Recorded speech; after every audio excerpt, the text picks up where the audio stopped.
Hello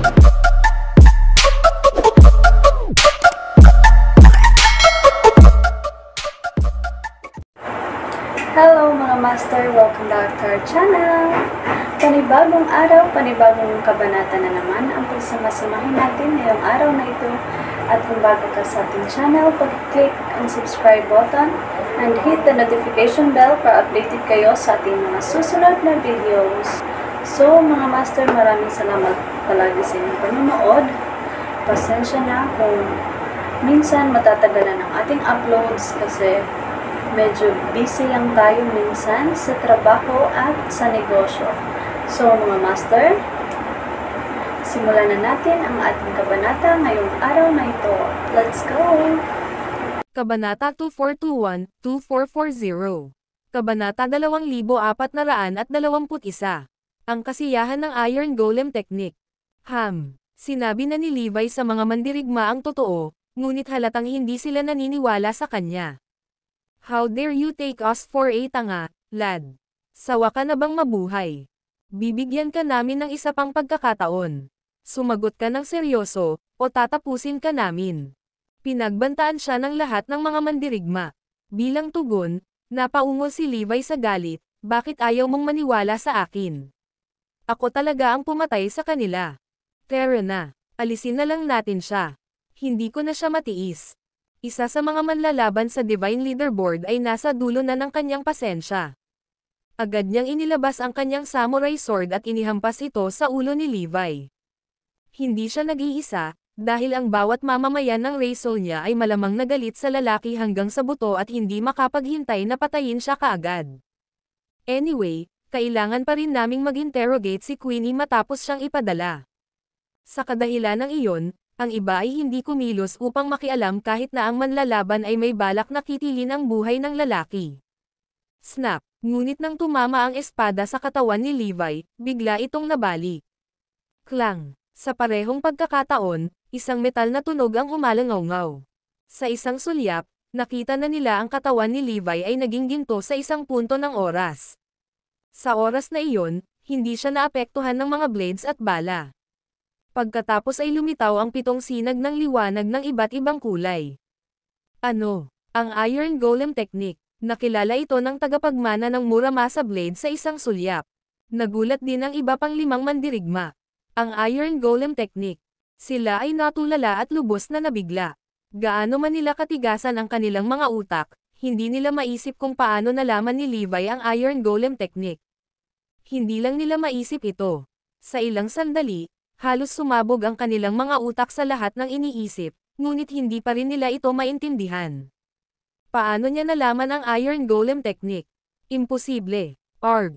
Ang tanong na ito ay nagbibigay sa amin ng isang hiteng ulo, ngunit hindi pa rin namin nagawang maunawaan ang sagot.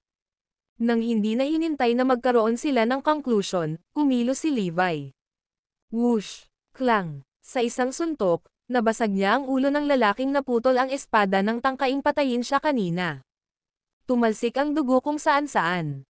Samahan na natin siya. Nang ang iba pang 4 na mandirigma ay bumalik sa kanilang katinoan, hinugot nila ang kanilang mga espada at sinugod si Levi. Bagamat lahat sila ay nangunguna sa 100 mandirigma sa Divine Leaderboard, hindi sila naiiba sa mga ordinaryong tao sa harap ni Levi, na pinagkadalubhasaan ang level 7 nanograms Iron Golem Technique. Klang! Clatter! Tinamaan siya ng matatalim na sandata, ngunit ang mga tunog lamang ng metal na tumatama sa metal ang tumagos sa hangin. Hindi man lang siya nasaktan ng mga ito. Sa huli, hindi nila ma-penetrate ang isang level 7 golem. Maging ang tagapagmana ng Muramasa Blade ay hindi magawa, lalo na ang iba. Boom! Boom! Ang mga tunog ng isang katulad na ibat ay patuloy na tumutunog. Sa pagharap ng 4 na manlalaban, si Levi ay hindi nagpakita ng anumang awa sa kanila. Sa halip, binasag niya ang kanilang mga ulo. Ang tanging natitirang mandirigma, ang tagapagmana ng Muramasa Blade, ay tinamaan ng takot. Wala na siya sa mood na magtanong ng anuman, naghanda na siyang lumipad ng walang pagkaantala. Gusto mong umalis kapag nandito ka na. Nako, hinding-hindi siya bibigyan ni Levi ng ganoong pagkakataon. Kahit na gamitin niya ang bawat kakayahan na mayroon siya, kamatayan pa rin ang tanging naghihintay sa kanya sa harap ng Iron Golem Technique. Ang Iron Golem Technique na ito ay medyo maganda. With it, I don't even need to make a move since no one is my match, less alone if I was to punch my fist out. Humalaklak si Levi ng bamaha sa kanya ang tuwa sa pagkakaroon ng Iron Golem Technique. Sa huli, ilang puddles ng dugo na lang ang natira sa looban. Sinulyapan ni Levi si Queenie. Bakit hindi mo linisin ang looban? Oo naman. Buti na lang at matagal nang naghanda si Queenie ng floor brush at iba pa. Sa isang kisap mata, ang bakuran ay kumikinang na malinis na parang walang sino man ang nakarating doon. Napakabilis, lumabas mula sa dark web ang balita na 6 na elite mula sa Raysol niya ang misteryosong nawala. Na-update kaagad ng iba pang organisasyon ang Divine Leaderboard. Kasunod ng pagkawala at pagkamatay ng 6 na tao, ang mga bagong mandirigma mula sa Provisional Leaderboard ay natural na lilipat sa Divine Leaderboard. Ang ranggo ni Levi ay tumaas din mula sa ika-17 hanggang ika-11 sa pansamantalang leaderboard. Si Raysonia naman ay lubos na natakot. Una, si Kuroki ang pinapatay. At sa kasalukuyan, 6 na elite sa Divine Leaderboard ang nawala kay Erudia ng walang maliwanag na dahilan. Agad na naging restricted area ang Erudia. Samantala, agad namang sumugod si Edmund at ang iba pa sa mansyon ni Levi pagkaraang matanggap ang balita. Pumunta sila sa may intensyon na suriin ang sitwasyon. Nasaan sila? Hinihingi ng lahat. Ang video na ito ay edited by Urban Storytelling. Kabanata 2422. Ang misteryo ng kanilang paglaho. Sino ang tinutukoy mo? Nagkunwaring kamangmangan si Queenie. Ang 6 na mandirigma sa Divine Leaderboard mula sa Raysol niya ay misteryosong naglaho, kaya malamang na pumunta sila sa Erudia. At sa palagay ko, hinahanap nilang dalawa. Sagot ni Edmund. Pero walang dumating, sagot ni Queenie. Maaari kang tumingin sa paligid kahit na malinaw na walang palatandaan ng sino mang pumunta dito.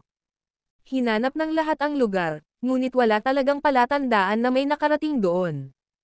Kaya, maaari lamang nilang ihinto ang bagay. Baka kumilos ang amo ko. Tiyak na hindi siya papayag na dumating ang mga dayuhang iyon at hamanin tayo. Anunsyo ni Edmund. Pagkatapos, iniba niya ang paksa, sinabing, wag na. Bakit hindi ko sabihin sa inyong lahat ang kanilang magandang balita? Pagkatapos ng ilang pagbabago, matagumpay na naipasa sa simulation experiment ang specialized battlesuit ng Garrison Industry at handa na itong gamitin. Sa susunod na sandali, nagpatuloy siya, gayunpaman, wala na itong silbi sa akin. Naabot ko na ang level 4 nanograms Iron Golem Technique. Kahit medyo baguhan ako, medyo nakaya ko pa. Impenetrable na ako. Kasunod nito, pinakawalan niya ang Iron Golem Technique sa harap ng lahat ng naroon. Nagulat silang lahat, at naiinggit sila sa kanya. Iyan lang ba? At naglakas loob kang ipagmalaki ito at ipahiya ang iyong sarili. Sa totoo lang, mas malala ka pa kay Kuroki. Malamang hindi ka kasing stable gaya niya. Biglang umalangaw-ngaw ang boses ni Levi. Nagulat ang lahat, at maging si Edmund ay nakanganga sa kanya na hindi makapaniwala. Dapat itong master ko ang nagsasabi nito. Bakit sa kanya nanggaling yun?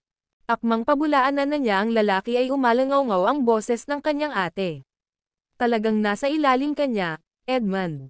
Nagawa ni Kuroki na maabot ang level 7 sa loob lamang ng maikling panahon, pagkatapos ng lahat. Sa kabaligtaran, malamang na sapat na ito kung maaari mong makabisado ang level 5 sa parehong oras ng oras. Well, sa pagkakataong iyon, walang ibang nagawa si Edmund kundi ang magparaya. Sa paningin ng kanyang alagad, biglang may naalala si Levi. Ay oo, nasaan na ang mga young talents ni Erudia once upon a time? Halimbawa, ang prinsesang mandirigma, Jessica, ang kambal na meteorite na mga inapo ni Dante, at iba pa. Mukhang hindi sila nagpakita sa bagong panahon na ito. May nangyari ba sa kanila? Tanong niya. Noong pinipili niya ang kahalili ng Iron Golem Technique, pinagsama-sama niya ang mga ito. Kung tutuusin, lahat sila ay mahuhusay na manlalaban na minsan niyang sinanay ng personal. Higit pa rito, minsan nilang nailigtas ang dignidad ni Erudia sa mundo ng martial arts. Sa isang labanan, ang buong mundo ay nayanig. Nako, parang wala nang balita sa kanila. Sa lahat ng karapatan, Sila ay dapat na maging higit pa sa kanilang elemento sa bagong panahon, tulad ng isang pato sa tubig. Gayunpaman, walang mga palatandaan ng mga ito sa Divine Leaderboard. Ngayong nakita niya si Edmund, biglang sumagi sa isip niya ang bagay na iyon. Oh, ibig mong sabihin ang daang young talents ni Erudia. Tulad ni Evie, sila ang pag-asa ni Erudia. Para sa kadahilan ng iyon, inalis sila ni Eragon nang magsimulang sumali sa bagong panahon sa isang sarado, lihim na plano. Ang iba pang mga plano sa pagsasanay ay na-customize ayon sa bawat isa sa kanilang mga kakayahan, na may malapit na pagtuturo sa kanila ng mga mandirigma ni Eragon. Ang layunin niyan ay mapangalagaan ang kinabukasan ni Erudia. Natututo din sila ng mga pinaka-orthodox na diskarte ni Eragon.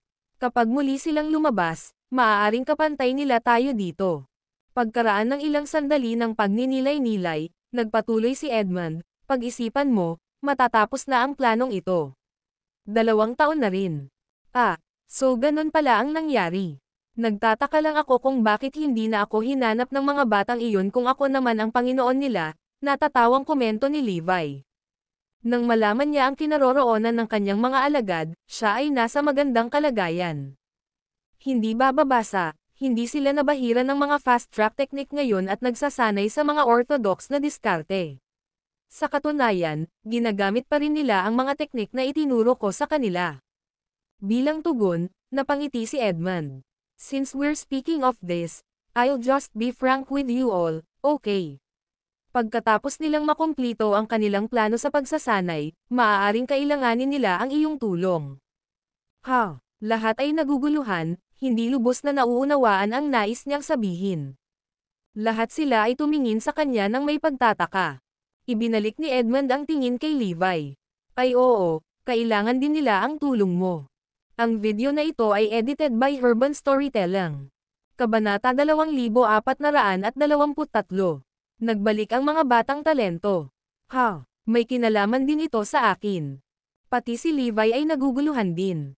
Upang magkaroon ng grupo ng mga kabataang talento na umangkop ng mas mahusay at mas mabilis sa bagong panahon pati na rin ang pagsukat ng kanilang kakayahan, kailangan natin ang lahat na labanan sila para sa mga layunin ng pagtatasa, paliwanag ni Edmund. Paano gagana iyon? Tanong ni Zoe. Pumili tayo ng mga manlalaban mula sa Provisional at Divine Leaderboard para hamanin nila ang isa-isa hanggang sa matalo sila.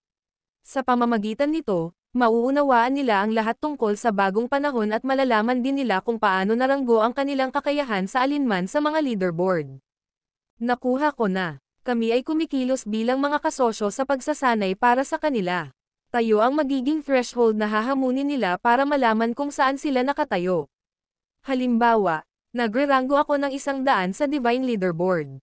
Kung matatalo nila ako, nasa top 100 ang kanilang kakayahan. Ngunit kung mabaigo silang gawin ito, hindi sila nakarerango sa listahang iyon. Tumanggo si Edmund bilang pagsang-ayon. Oo, tama na. Karaniwan naming itinatakda ang bar sa mga manlalaban na nagre-rango ng 10,000, 5,000, at 100 sa Provisional Leaderboard. Sa aktwal na katotohanan, maaari lang nating laktawan ang Provisional Leaderboard dahil ito ay magiging isang piraso ng cake para sa kanila na makapasok sa Divine Leaderboard. Gusto lang naming hayaan silang tingnan ang kakayahan ng mga nasa Provisional Leaderboard para magkaroon sila ng pangkalahatang pangunawa dito. Sa anumang paraan, ang pangalang 50 sa Provisional Leaderboard ay mas mahalaga dahil ito ang backup na listahan upang makapasok sa Divine Leaderboard. Ito ay halos masuri kung kaya nilang makapasok sa Divine Leaderboard. Pagkatapos, nagpatuloy siya, pagkatapos ng maraming deliberasyon, iniisip nating lahat na si Levi ay dapat na lumaban para sa ranggo na iyon. Siya ay nagre-ranggo ng 11 sa Provisional Leaderboard, kaya siya ang pinakaangkop na kandidato. Nang marinig iyon, napatulala si Levi. Sigurado ka ba? So, gusto nilang gawin ko yon. Hindi ba't katumbas iyon ng paggamit ng sledgehammer para pumutok ng nuwes? Ang hamon laban sa manlalaban na nagre-rango sa mga nangungunang 50 sa Provisional Leaderboard ay ang pinakamadali para sa mga batang talento. Gayunpaman, ito ang magiging pinakamahirap kung pipiliin nila si Levi. Mas mahirap pa ito kaysa talunin ang mga manlalaban na nagre-rango sa mga tanong 10 o una sa Divine Leaderboard. Sa katunayan, ito ay magiging imposible. Iyon ang dahilan kung bakit humingi ng kumpirmasyon si Levi. Pagkatapos ng lahat, ang pagpili sa kanya ay katumbas ng paghadlang sa lahat ng pag-unlad sa simula pa lang. Siyempre, ikaw ang magiging unang round na hamanin nila ng totoo. Okay, napagdesisyonan na, deklara ni Edmund. May ilang miyembro ng Lopez at Black na pamilya na nasa ibaba ng Divine Leaderboard, kaya sila ay nasa threshold nito at magiging pangalawang round. Para sa 500, si Kinsley at ang iba pa ang magiging threshold. Samantala, ang nagtanong na 300 ay ang ika-4 na round, samantalang ang nagtanong ng 100 ay ang ika-5 round. Pagkatapos, nagpatuloy siya, pagkatapos na makapasok sa 100 sa Divine Leaderboard, mas mararanggo sila. Kirin, Floyd, pareho kayong dapat sumali sa hamon. Ayon sa aking tansya, 30 hanggang 50 sa mga batang talento ang makapasok sa 100. Kaya, kailangan nilang may rank ng malapit. Dahil dito, lahat ng mandirigma dito ay dapat lumahok. Maging ako ay sasali sa aksyon sa oras na iyon. Inayos niya ng husto ang lahat, naghihintay lamang sa grupo ng mga batang talento na matapos ang kanilang pagsasanay at sumali sa hamon sa torneo. Hindi naman ito pinansin ni Levi. Sa oras na iyon, tatalunan ko lang silang lahat ng 100 at ilayo sila sa Divine Leaderboard. Nangangahulugan iyon na wala sa kanila ang makakapasok sa Divine Leaderboard. Gayunpaman, hindi siya naabala. Well, sino ang nagtanong sa kanila na piliin ako para tanggapin ang hamon? Kahit papaano, magandang sanayin ang daan-daan sa kanila. Noong una, naisip ko talaga lahat sila ay nasira ng Love of Gods. Pagkalipas ng ilang araw, natapos na ang unang yugto ng lihim na plano ni Eragon.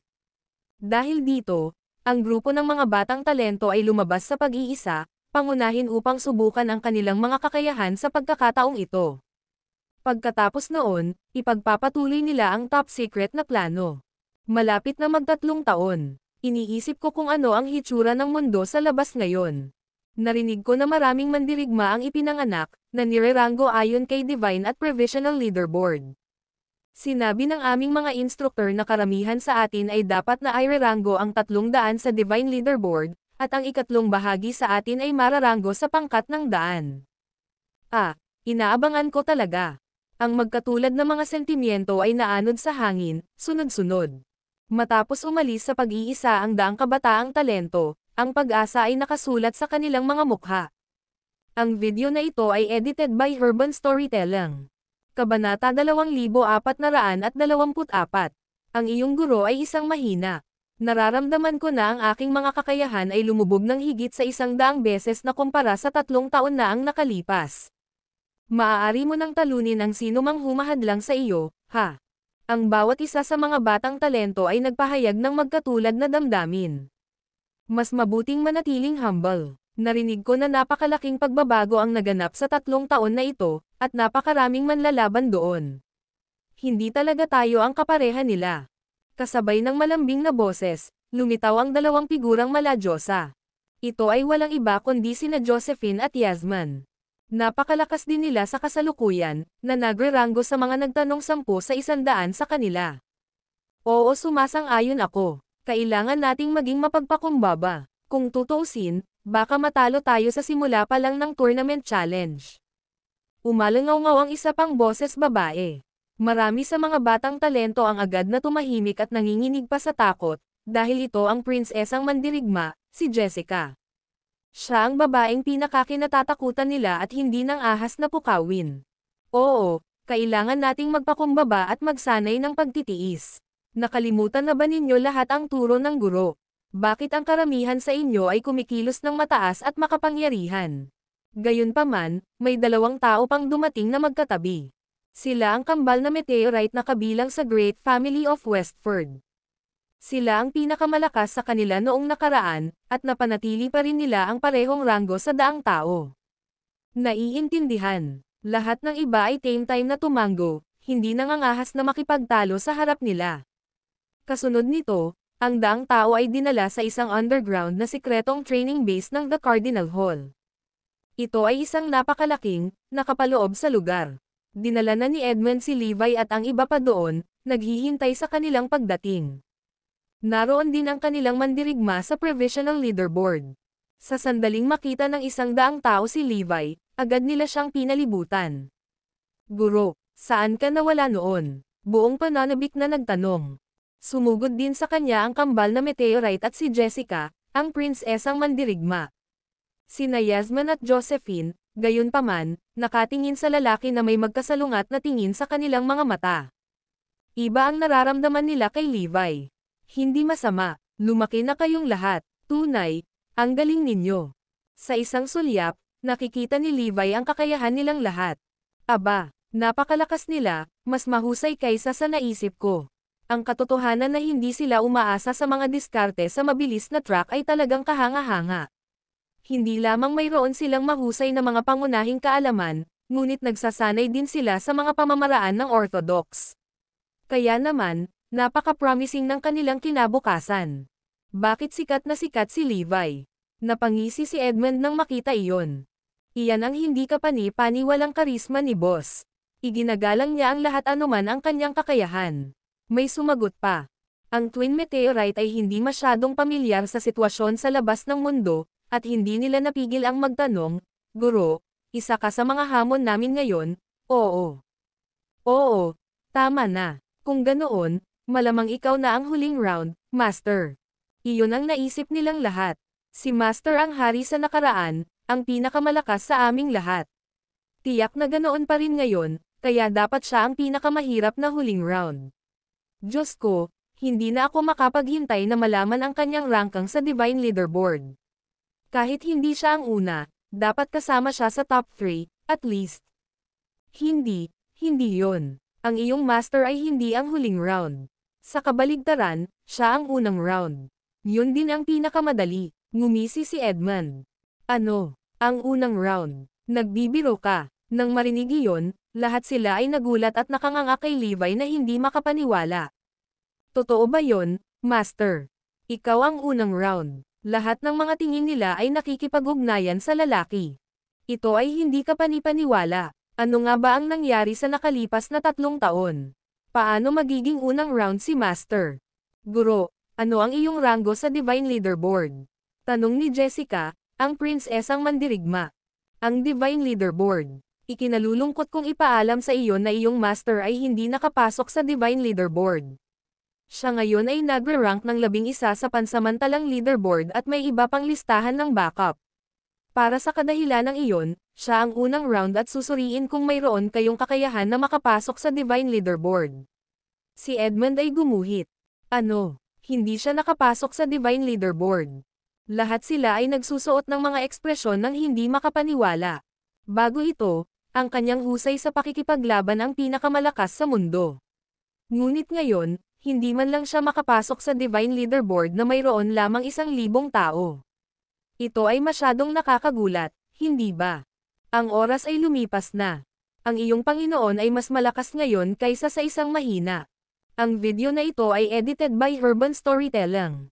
Kabanata 2425. Tanggalin ang kanyang huling kapirasong dignidad. Ay imposible yan. Bakas sa mukha ni Jessica ang pagdududa. Hindi niya talaga maisip na si Levi ay hindi makakapasok sa listahan na may 1,000 tao. Ganoon din ang nangyari sa iba.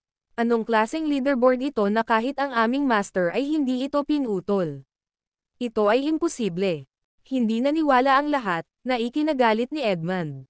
Bakit ayaw pa rin nilang maniwala at tanggapin ang katotohanan gayong ang dami ko na ring sinabi? Sa halip, pinagtatanggol pa rin nila si Levi. Anong uri ng spell ang ginawa niya sa kanila na siya ay nasa ganoong posisyon sa kanilang mga puso? Makinig ka dito. Siya ay kasalukuyang hindi kabilang sa mga libong mandirigma sa Divine Leaderboard. Siya ay nagre-ranggo ng 11 sa Provisional Leaderboard. Kung hindi ka naniniwala sa akin, tingnan mo mismo ang listahan. Sa sobrang galit na hindi masabi, maipakita lamang ni Edmund sa kanila ang Divine at Provisional Leaderboard. Matapos maskan ang listahan, lahat sila ay nataranta. Ang asawa, pamilya, at mga disipulo ni Master ay nasa Divine Leaderboard, ngunit siya ay nasa Provisional Leaderboard. Ano ba talaga ang nangyari? Ang twin meteorites ay nagpahayag ng tanong na kinikimkim ng lahat. Ito ay dahil ang iyong amo ay banihag, paliwanag ni Edmund. Hanggang sa marinig nila ang paliwanag ay hindi nila naunawaan na hindi naabutan ni Levi ang pag-unlad ng bagong panahon at maaari lamang itong makapasok sa Divine Leaderboard kung idikit niya ang kanyang ilong sa grindstone. Pero on second thought, excited pa rin sila dahil mag-sparring sila ng master nila. Magiging reward kung mananalo tayo. At the same time, maipapakita rin natin sa kanya ang progress ng training natin. Susunod, magpapagawa ako ng mga manlalaban sa iba pang ranggo sa Provisional Leaderboard na magsagawa ng isang demonstrasyon upang magkaroon ng pangkalahatang kaalaman sa kakayahan ng mga nasa Provisional Leaderboard. Pagkatapos ay gumawa si Edmund ng mga pagsasaayos para sa mga manlalaban na may iba pang ranggo sa Provisional Leaderboard upang simulan ang demonstrasyon. Ang segment na iyon ay walang kasamang anumang hamon, na naglalayong bigyan sila ng pangunahing pag-unawa sa mga bagay. Habang pinapanood nila ang demonstrasyon ng mga manlalaban sa Provisional Leaderboard, ngumisi ang Twin Meteorite at ang daang kabataang talento. Lubhang kinakabahan sila sa simula, nababahala na ang mga nasa Provisional Leaderboard ay maaaring napakalakas na hindi nila ito makat. Mula sa hitsura ng mga bagay ngayon, hindi ito isang problema sa lahat. Ang mga nasa Provisional Leaderboard ay napakahina para sa amin. Mukhang wala kaming anumang isyo sa pagpasok nito sa Divine Leaderboard. Kaya lahat sila ay nakangiti. Alam mo na ngayon ang pangkalahatang kakayahan ng mga nasa Provisional Leaderboard. Ito ay isang piraso ng cake para sa inyong lahat, tama. Para sa kadahilan ng iyon, magsisimula ka sa unang round, na Master mo rin, Levi. Titingnan namin kung mayroon kang kakayahan na makapasok sa Divine Leaderboard habang lumalaban ka hanggang sa matalo ka. Pagkasabi noon, nilinggan ni Edmund si Levi at ngumisi, "Go on, Levi. Ikaw na ang sumubok sa kanila." Nai-imagine ko na ang eksenang binugbog siya ng masama ng sarili niyang mga alagad. Lahat ng 100 disipulo ay mas malakas kaysa sa kanya, kaya ang pagpipicture lang nito ay nagpapaputok na sa akin. Hindi ba siya competitive in nature? Kung ganoon, gagawin ko sa kanya ang pinakamabigat na suntok at aalisin ko sa kanya ang kanyang huling piraso ng dignidad. Haha, ang kahihiyan ng pagkatalo ng mga alagad na personal niyang itinuro, isa-isa, ay talagang hindi mabata.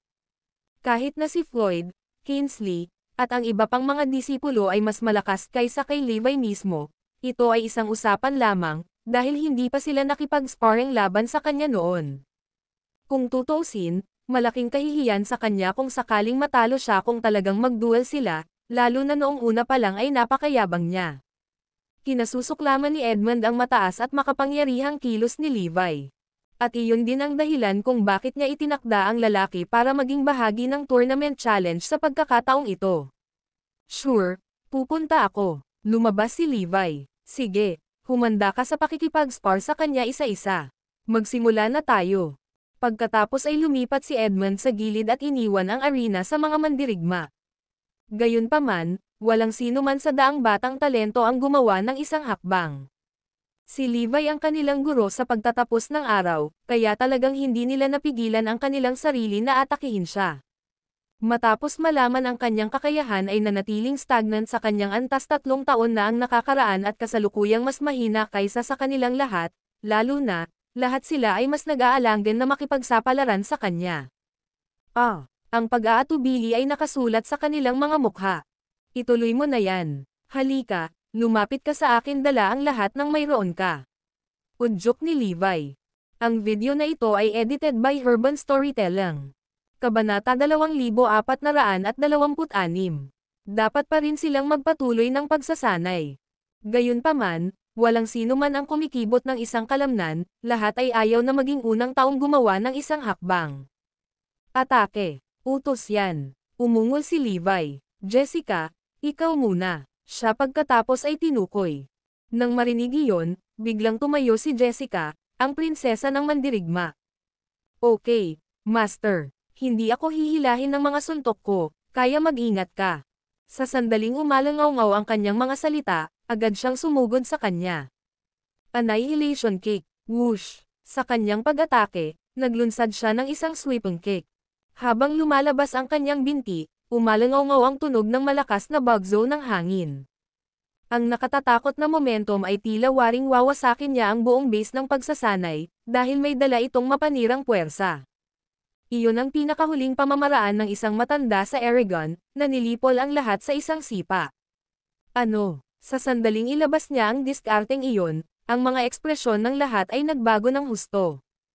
Mabuting Panginoon, makapangyarihan talaga siya. Baka ni Jessica ng magandang takbo si Edmund at ang iba para sa kanila.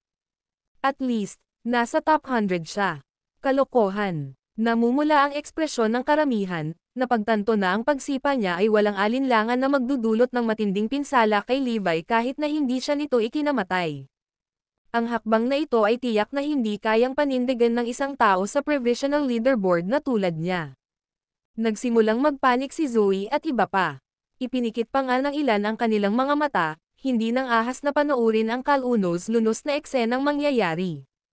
Huwag kang mag-alala. Kung nasugatan si Levi, gagamutan ko siya ng pinakamahusay na gamot mula sa Garrison Industry.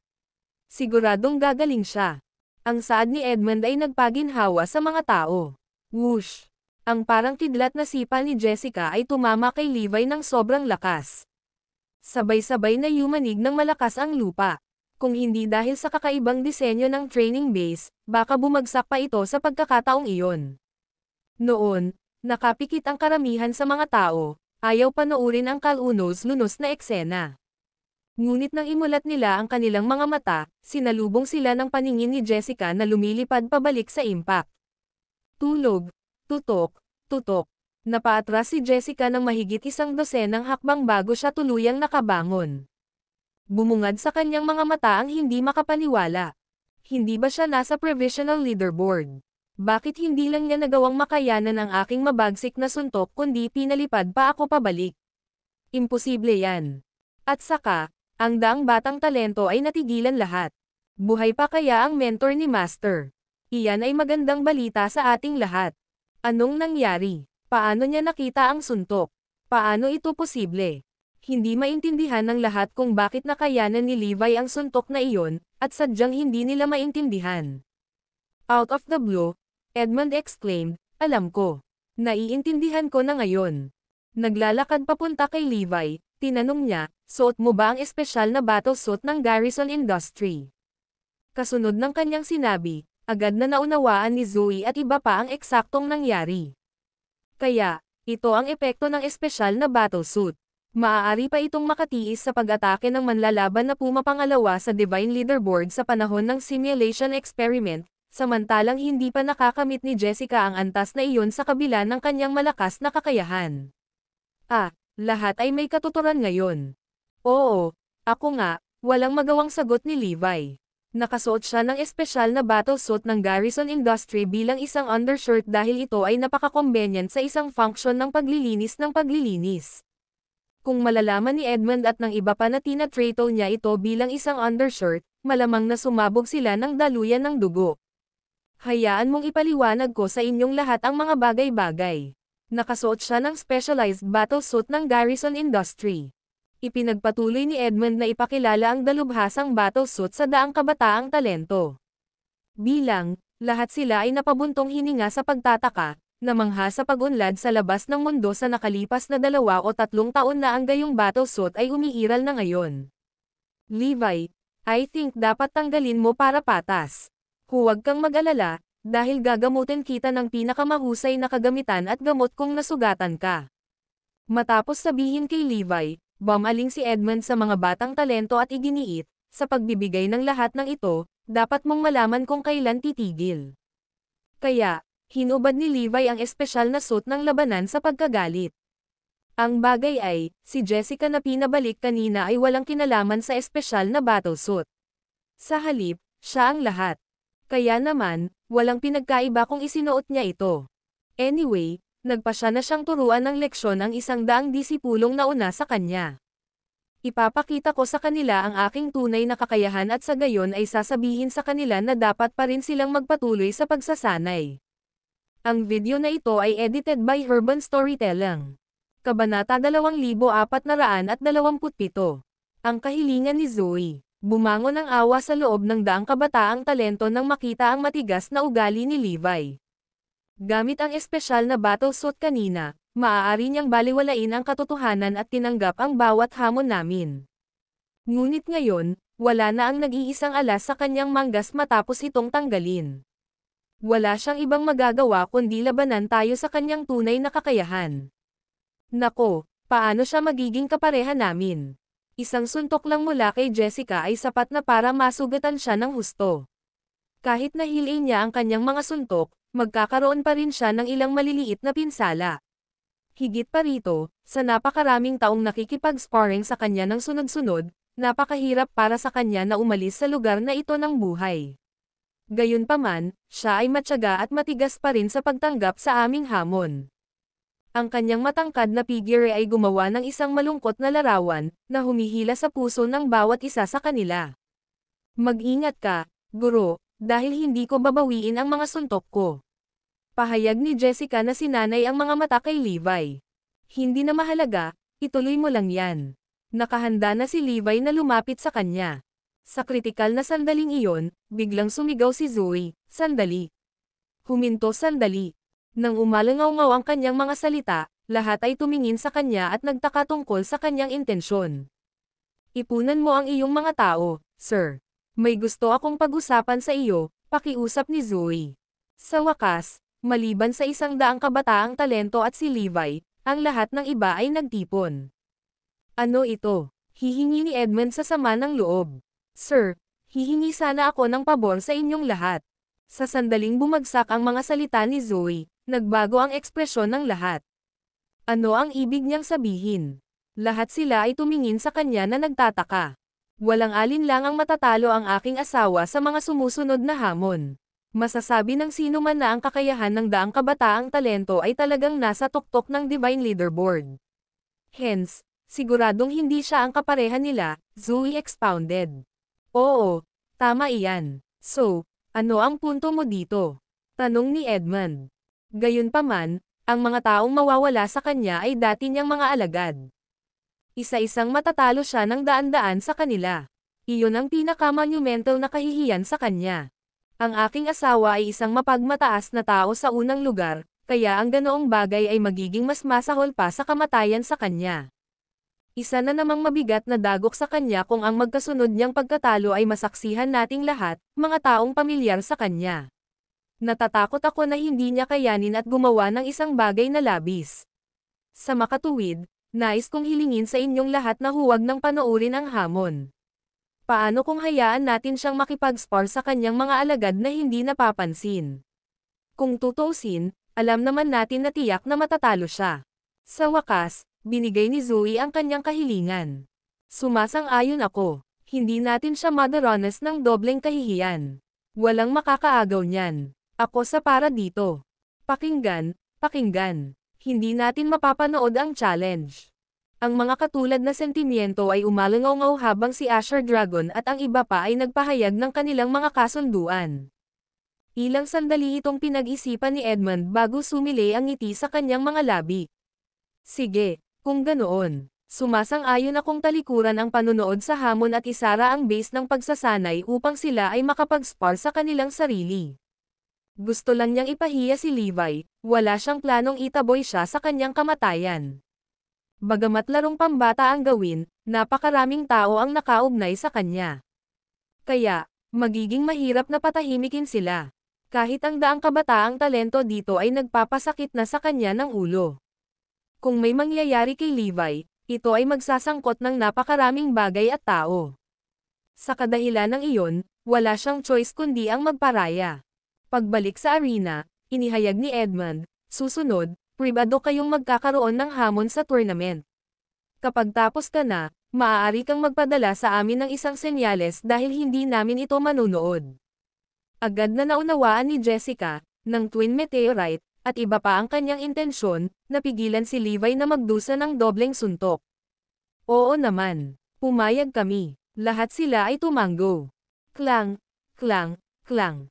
Hindi nagtagal, lumitaw ang isang parang kalasag na hadlang sa paligid ng training base, tinatakpan ito ng buo nang hindi nag-iiwan ng kahit isang puwang.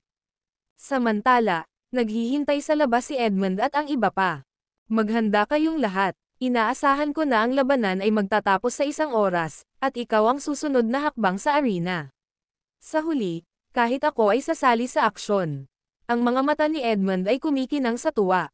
Kung nagkataon, magagamit ko ang Iron Golem technique para sanayin sila. Ang mga utos mula sa itaas ay para sanayin sila anuman ang gastos. Ang video na ito ay edited by Urban Storytelling. Kabanata 2428. Pagtalo sa lahat ng mga batang talento. Habang pinagmamasdan ni Levi ang kanyang mga alagad sa training base, binaha siya ng kagalakan. Oo, hindi ko na kailangan pang itago ang kakayahan ko. Pwede kong ilabas ang ilan dito. Master, lilipat na ako, okay. Hindi napigilan ni Jessica ang pag-udyok. Maghintay ka. Ha? Lahat ay nakatingin kay Levi na may pagtataka. Sabay-sabay kang lumapit sa akin para makatipid ng oras. Deklara ni Levi. Ha? Pero, nang marinig iyon, nataranta silang lahat. Sabay punta sa kanya. Ganun na ba talaga siya kabaliw? Ngunit pagkatapos, ito ay akma sa kanyang estilo.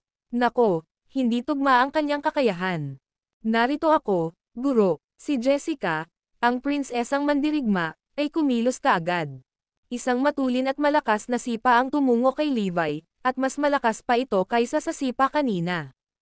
Nakatingin sa papalapit na paa niya, gumuhit si Levi, masyado kang mabagal, tamad. Swoosh! Walang hirap-hirap siyang umiwas sa sipa. Basag. Ang paa ni Jessica na nakalampas sa target ay tumama sa lupa ng husto, na naging sanhi ng pag-crack at pagyanig ng lupa. Ang lakas mo, papuri ni Levi matapos itong sumulyap dito. Sa sumunod na segundo, nagsimulang kunginang ang kanyang katawan sa kulay ng ginto. Sa paglabas ng liwanag mula sa kanya, napuno ng tunog ng metal ang hangin. 6 na sinag ng liwanag ang kumikinang ng maliwanag. Ito ay walang iba kundi ang level 6 nanograms Iron Golem technique. Sa paghusga mula sa kanyang pagtatasa, wala sa mga batang talento doon ang makakasira sa level 7. Kahit na ang pagsira sa level 6 ay magiging isang malaking hamon dahil tinalo ni Kuroki ang lahat ng manlalaban sa Divine Leaderboard gamit ang Iron Golem technique ng level 6 noon. Kahit gaano pa sila kalakas, nasa level lang sila ni Edmund. Ano ito? Natigilan ang lahat nang makita iyon. Hayaan mong subukan ko kung nasaan ang iyong kakayahan. Matapos ilabas ang Iron Golem technique, inilunsad ni Levi ang kanyang sarili kay Jessica. Klang! Klang! Napagtanto ang kanyang napakalaking kapangyarihan, ibinigay ni Jessica ang lahat sa kanya, ngunit bawat suntok na damapo sa kanya ay nakabuo lamang ng isang metal na tunog nang hindi siya sinasaktan kahit kaunti. Gayunpaman, sa sandaling si Levi ay pumunta sa pag-atake, siya ay agad na pinalipad. Pagkatapos, binaril niya sina Yasmin at Josephine. Bagamat makapangyarihan silang dalawa, wala silang kalaban-laban sa kanya. Matapos talunin ang mga ito, lumingon siya sa iba. Nagpatuloy iyon ng walang hanggan habang ang daang kabataang talento ay tinuruan lahat ng leksyon sa pagpapakumbaba. Sa huli, ang Twin Meteorite na lang ang natira. Sila ang pinakamalakas, at talagang kakaiba sa ibang mga kabataang talento noon. Hindi lamang sila makakapagtagal ng mas matagal sa ilalim ng Iron Golem technique ng level 6, ngunit tila nasira pa ito sa isang tiyak na antas. Kapag nagsanib puwersa sila, lalo na, mukhang malapit sila sa tagumpay. Sa kasamaang palad, sila ay nahulog sa isang gasgas lamang. Thud, thud. Sa huli, pinalipad din sila ni Levi. At kaya, lahat ng 100 kabataang talento ay nakaranas ng pagkatalo sa kanyang mga kamay. Ang kanilang mga mata ay napuno ng hindi maalis na pagkabigla habang nakanganga sila sa kanya na hindi makapaniwala. Paano kaya ito? Paano naging posible iyon? Bumaha sa kanilang lahat ang labis na pagtataka. Di ba sabi nila nasa provisional leaderboard siya? Wala man siya sa divine leaderboard, natalo niya kaming lahat. Kahit na ang Twin Meteorite at Warrior Princess ay walang kapantay para sa kanya. Anong nangyayari dito? Alam ko, ang kakayahan ng Master ay palaging buo, ngunit ang mga taong iyon at ang labas ng mundo ay walang alam tungkol dito. Sa halip, iniisip nila na ang kanyang lakas ay isang bagay ng nakaraan. Sa tingin ko si Master ay nasa top 5 man lang sa Divine Leaderboard. Muntik na naming masira ang katawan niyang golem kapag nagsanib puwersa kami. Bulalas ng kambal na meteorite. Tama ka, ngunit hindi sa kabuuan, sagot ni Levi. Anyway, samahan mo ako. Sa sinabi niyang iyon, Sabay-sabay siyang inatake ng 100 kabataang talento. Whir, whir, whir. Lumitaw ang 7 sinag ng liwanag habang ang level 7 nanograms Iron Golem technique ay pinakawalan. Ang daan sa kanila ay medyo makakatagal sa ilalim ng Iron Golem technique ng level 7 kapag sila ay nagtutulungan. Whoosh! Isang nakamamatay na aura ang napakita ng pinakawalan ni Levi ang level 8 nanograms Iron Golem technique. Pumalakpak, pumalakpak. Ang mga tunog ng mga katawan na tumatama sa lupa ay naghati sa hangin, at ang daang batang talento ay pinalipad lahat. Titi ito. Lahat sila ay nakatutok ang mga mata kay Levi na hindi makapaniwala. Ito ay simpleng kahanga-hanga. Malamang walang kapantay siya sa buong mundo. Ang video na ito ay edited by Herban Storytelling. Kabanata 2429. Ang Iron Golem technique ay isang novel larwang. Sa sandaling iyon, nadama ng lahat ng mga batang talento na mas makapangyarihan si Levi kaysa sa kanilang mga instruktor sa lihim na plano sa pagsasanay ni Eragon. Higit pa rito, malawak ang bangin. Gayunpaman, sinabi nila sa amin na ang master ay nasa provisional leaderboard lamang. At ginawa nila siyang unang round na sinasabing pinakamadali. Sinusubukan ba nila kaming gawing tanga noong binigyan nila kami ng pinakamahirap para sa unang round? Gayunpaman, hindi iyon ang limitasyon ni Levi. Lumalawak pa rin ang kanyang enerhiya, mabilis na tumataas. Whir, whir, whir. Sa susunod na pagkakataon, ang level 9 nanograms Iron Golem technique ay pinakawalan. Siyam na silweta ang nagkatawang tao, at parang isang nakakapasong araw ang sumisikat sa likod ni Levi. Iyon golem katawan niya ay ganap na hindi malalampasan. Isang mapang ipang hangin na maaaring magpasakop sa lahat ng nilikha ay dumaan sa buong arena, at lahat ay nadama na parang malapit na silang madurog sa kamatayan. Diyos ko, siguradong mas malakas si Master kaysa sa ating mga instruktor sa Eragon. Ang mga taong nasa labas ay walang ideya sa tunay na kakayahan ni Master. At kaya, niloko na naman niya ang buong mundo. Sa sandaling ang level 9 nanograms Iron Golem technique ay pinakawalan, ito ay tila naghari sa lahat ng nilikha na umiiral. Ang mga batang talento ay lahat ay tinamaan, lubos na natakot. Masyadong malakas si Master. Bawat isa sa kanila ay nanginginig sa takot. Siya na talaga ang pinakamalakas na tao na nakita namin. Walang makakaagaw sa kanya. Master, ano ang ranking nila sa iyo? Tanong ni Jessica. Habang nawala ako sa loob ng 3 taon, naisip nila na naalis na ako sa mga panahon. Kung hindi nila alam kung saan kayo nagpunta, akalain din nilang pareho kayong lahat, sa pag-aakalang nawala ka na sa paglipas ng panahon at ang iyong mga kakayahan ay tumigil sa 3 taon na ang nakakaraan. Hindi nila malalaman na makapangyarihan pa rin kayong lahat. Paliwanag ni Levi. Matapos marinig iyon ay tumanggaw silang lahat bilang pag-unawa. Higit sa lahat, wala sila sa panahong iyon at walang ideya sa anumang nangyari. Ito na ba ang tugatog ng iyong kakayahan, guro? Ito ay sadyang nakakabaliw. Bulalas ng kambal na meteorite. Sa hindi pagkakataon, umiling si Levi. Hindi. Ito ay isang pamamaraan na nakuha ko sa pagkakaroon ng 2 araw na nakalipas. Sinanay ko lang ito saglit at naabot ko ang pinakamataas na antas. Sa katunayan, sa palagay ko ay mas malakas ako kaysa dito. Natigilan sila sa sagot niya. Sa sandaling ang kanyang mga salita ay naanod sa kanilang mga tainga, ang mga disipulo ay halos mawalan ng isipan. Nagpractice lang siya ng isang diskarte saglit, ngunit napakalakas na niya ang iba ay nanginginig sa kanilang mga bota. Nagtataka ako kung gaano kahanga-hanga ang kanyang tunay na kakayahan.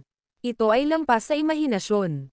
Pinagpawisan silang lahat. Ang mga tao sa labas ay talagang isang grupo ng mga moron na inayos nila para sa kanya na maging unang round. Katawa-tawa. Actually, ang lakas ko ay galing sa basic techniques na itinuro ko sa iyo. Dapat mo ring sanayin ang mga ito ng madalas. Sa katunayan, ito ay tumatagal ng mahabang panahon upang makita ang epekto, ngunit ito ay tiyak na kapakipakinabang kung magpapatuloy ka. Hindi rin ako nag-aalala sa inyong lahat. Nagsasanay ka sa orthodox technique ni Eragon, kaya walang problema. Maghintay ka lang dyan. Pagpapalakas ng loob ni Levi. Nang marinig iyon, lahat sila ay natigilan. Hindi nila inaasahan na ang dahilan ng kanyang hindi kapani-paniwalang lakas ay ang mga pangunahing pamamaraan na ginagawa nilang lahat. hindi kailanman sumagi sa aming isipan na ang mga pangunahing pamamaraan ay mas makapangyarihan kaysa sa Iron Golem technique. Tsak lang, Levi asserted, dapat mas mag-concentrate kayong lahat dyan. Ang Iron Golem technique ay isa lamang nobelang laruan para sa akin, at nilalaro ko lang ito saglit. Ang pangunahing bagay na ginagawa ko ay ang mga pangunahing pamamaraan pa rin. Naiintindihan. Tumanggo silang lahat bilang pagsang-ayon. Actually, nasubukan ko na kayong lahat ngayon lang, pero it's of no matter if you want to train with them. You can take their measure, komento ni Levi. Isa itong hamon sa tournament na kinasasangkutan ng 100 tao, ngunit tinapos ni Levi ang labanan sa pinakamaikling panahon. Okay, labas tayo. Nang marinig nila ang sinabi ni Levi, nagpadala silang lahat ng senyales. Si Edmund at ang iba pang nasa labas ay labis na nagulat nang matanggap ang signal. Natapos na agad. Ang grupong ito ng mga batang talento ay talagang matulin, natalo si Levi nang wala sa oras. Ito ay isang beses na mas mabilis kaysa sa inaasahan ko. Talagang hindi ko inaasahan na matatapos ang mga bagay sa loob ng ilang minuto. Ang daming nag-uusap habang nagbubulungan. Whoosh! Habang bumukas ang mga tarangkahan, ang lahat ay sumalubong sa paningin ng daang batang talento at si Levi. Ha! Bakit ayos lang siya? Bakas sa bawat mukha nila ang pagkagulat. Ang video na ito ay edited by Urban Storytelling. Kabanata 2430. Taasan ang antas ng kahirapan. Inaasahan ng karamihan na si Levi ay bagbog at bagbog, halos hindi nakakapit sa buhay sa pamamagitan ng isang sinulid. Sa katotohanan, gayunpaman, walang kahit isang marka kay Levi. Talagang hinailan ninyo ang inyong mga suntok at hindi man lang nasaktan ang inyong amo, ang hinaing ng isang tao. Samantala, palihim na nakahinga ng maluwag si Zoe nang makitang maayos si Levi. Kung siya ay nagtamo ng matinding pinsala, ito ay talagang isang matinding sakit sa kanya. Ngunit sa paghusga sa kanyang mataimtim na ekspresyon ngayon, tiyak na mapahamak siya pagkatapos na matalo ng sunod-sunod na daang mga alagad, kaya't hindi niya gustong magsalita pa. Pwede na ba akong umalis? Tanong ni Levi. Oo naman. Narito, isang espesyal na battlesuit para sa iyo. Binigyan siya ni Edmund ng specialized battlesuit na kinuha niya. Gumagawa ito ng magandang undershirt. Bakit hindi ko ito gusto? Nakatingin sa nawawalang likod ni Levi, huminga ng mahabang buntong hininga ang karamihan. Ramdam na ramdam ang kalungkutan niya. Ang personal na talunin ng sariling mga alagad ay talagang isang bagay na lubhang malupit. Napatitig din ang kambal na meteorite, warrior princess, at iba pa sa nawawalang likod ng lalaki. Isang kaguluhan ng emosyon ang namuo sa kanilang mga mata. Nagtataka ako kung gaano talaga siya kalakas kapag napakalakas niya na ang nakakatakot na level 9 nanograms Iron Golem technique ay laruan lamang para sa kanya. Titiiyan ay, mabuti, hindi maarap. Gayunpaman, ang ekspresyon ay nakita bilang awa kay Levi. Tara, ituloy natin ang tournament challenge. Pagkatapos makipag-sparring sa kanya kanina, dapat mong malaman ang kakayahan na kailangan para makapasok sa Divine Leaderboard. Nag-utos si Edmund na ituloy ang tournament challenge nang hindi sila binibigyan ng pagkakataong magsalita. Bakit hindi ka nagtatanong tungkol sa resulta? Nagtatakang tanong ni Josephine. Tama iyan. Bakit hindi mo kami tanungin tungkol dyan? Ang lahat ng daang kabataang talento ay labis na naguguluhan. Ngunit sa mga mata ni Edmund at ng iba pa, walang alinlangan na natalo si Levi. Sa makatuwid, hindi na kailangan ng anumang talakayan o pagkumpirma. At kaya, nagpatuloy ang tournament challenge. Kasama sa ikalawang round ang threshold ng paggawa ng cut sa Divine Leaderboard. Ang mga in-laws ni Levi at bahagi ng pamilya Lopez at Black ay kabilang sa round na iyon. Kasunod nito, nagsimula ang isang matinding round ng tournament challenge. Di nagtagal, lahat ng 100 ng mga batang talento ay pumasa sa round na iyon. Sumunod ay ang ikatlong round na pinangunahan ng mga alagad ni Levi, si Kinsley at ang iba pa. Ito rin ang threshold ng 500 sa Divine Leaderboard. Sa pagkakataong ito, medyo mas matagal. Gayunpaman, nagawa nilang makalusot. Nangangahulugan iyon na lahat sila ay nasa nangungunang 500 sa Divine Leaderboard. Kasunod noon, ito ang nangungunang 300 sa Divine Leaderboard. Muli, lahat sila ay nakapasa. Naging maayos ang paglalayag hanggang sa makarating sila sa pinakamataas na daan sa Divine Leaderboard. Ang round na iyon ay nagpigil ng 48 tao. 52 tao ang umaban sa nangunguna sa daan sa Divine Leaderboard. Dahil doon, parehong nagulat at natuwa sina Eragon at The Cardinal Hall. Kaagad silang nagkaroon ng pag-aaral para sa susunod na yugto ng kanilang plano, na ang 48 tao na kulang sa pinakamataas na daan sa Divine Leaderboard ay gumawa ng pagwawasto habang patuloy na pinapahusay ang iba. Nagpatuloy ang Tournament Challenge, kung saan ang White Tiger, Black Tortoise, at ang iba pa ay humakbang sa arena. May natalo, at may nanalo.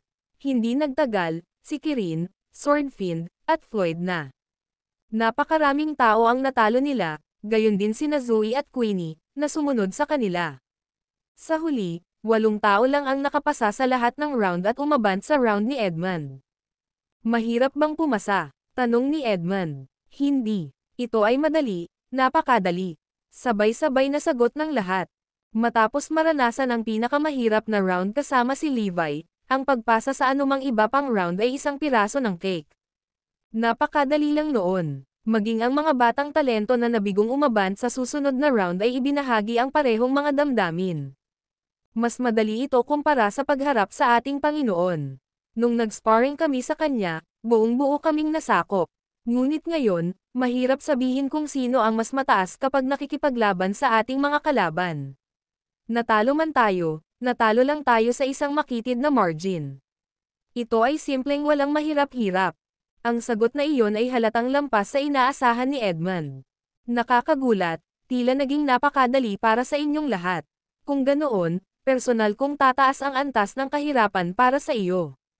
Hayaan mong ipakita ko sa iyo ang Iron Golem Technique. Agad niyang pinakawalan ang level 5 nanograms Iron Golem Technique. Puff! Sabay-sabay, lahat ng 100 kabataang talento doon ay humagalpak sa tawa. Nang makita iyon, si Edmund ay lubos na nataranta. Bakit sila tumatawa? Ang video na ito ay edited by Urban Storytelling. Kabanata 2431.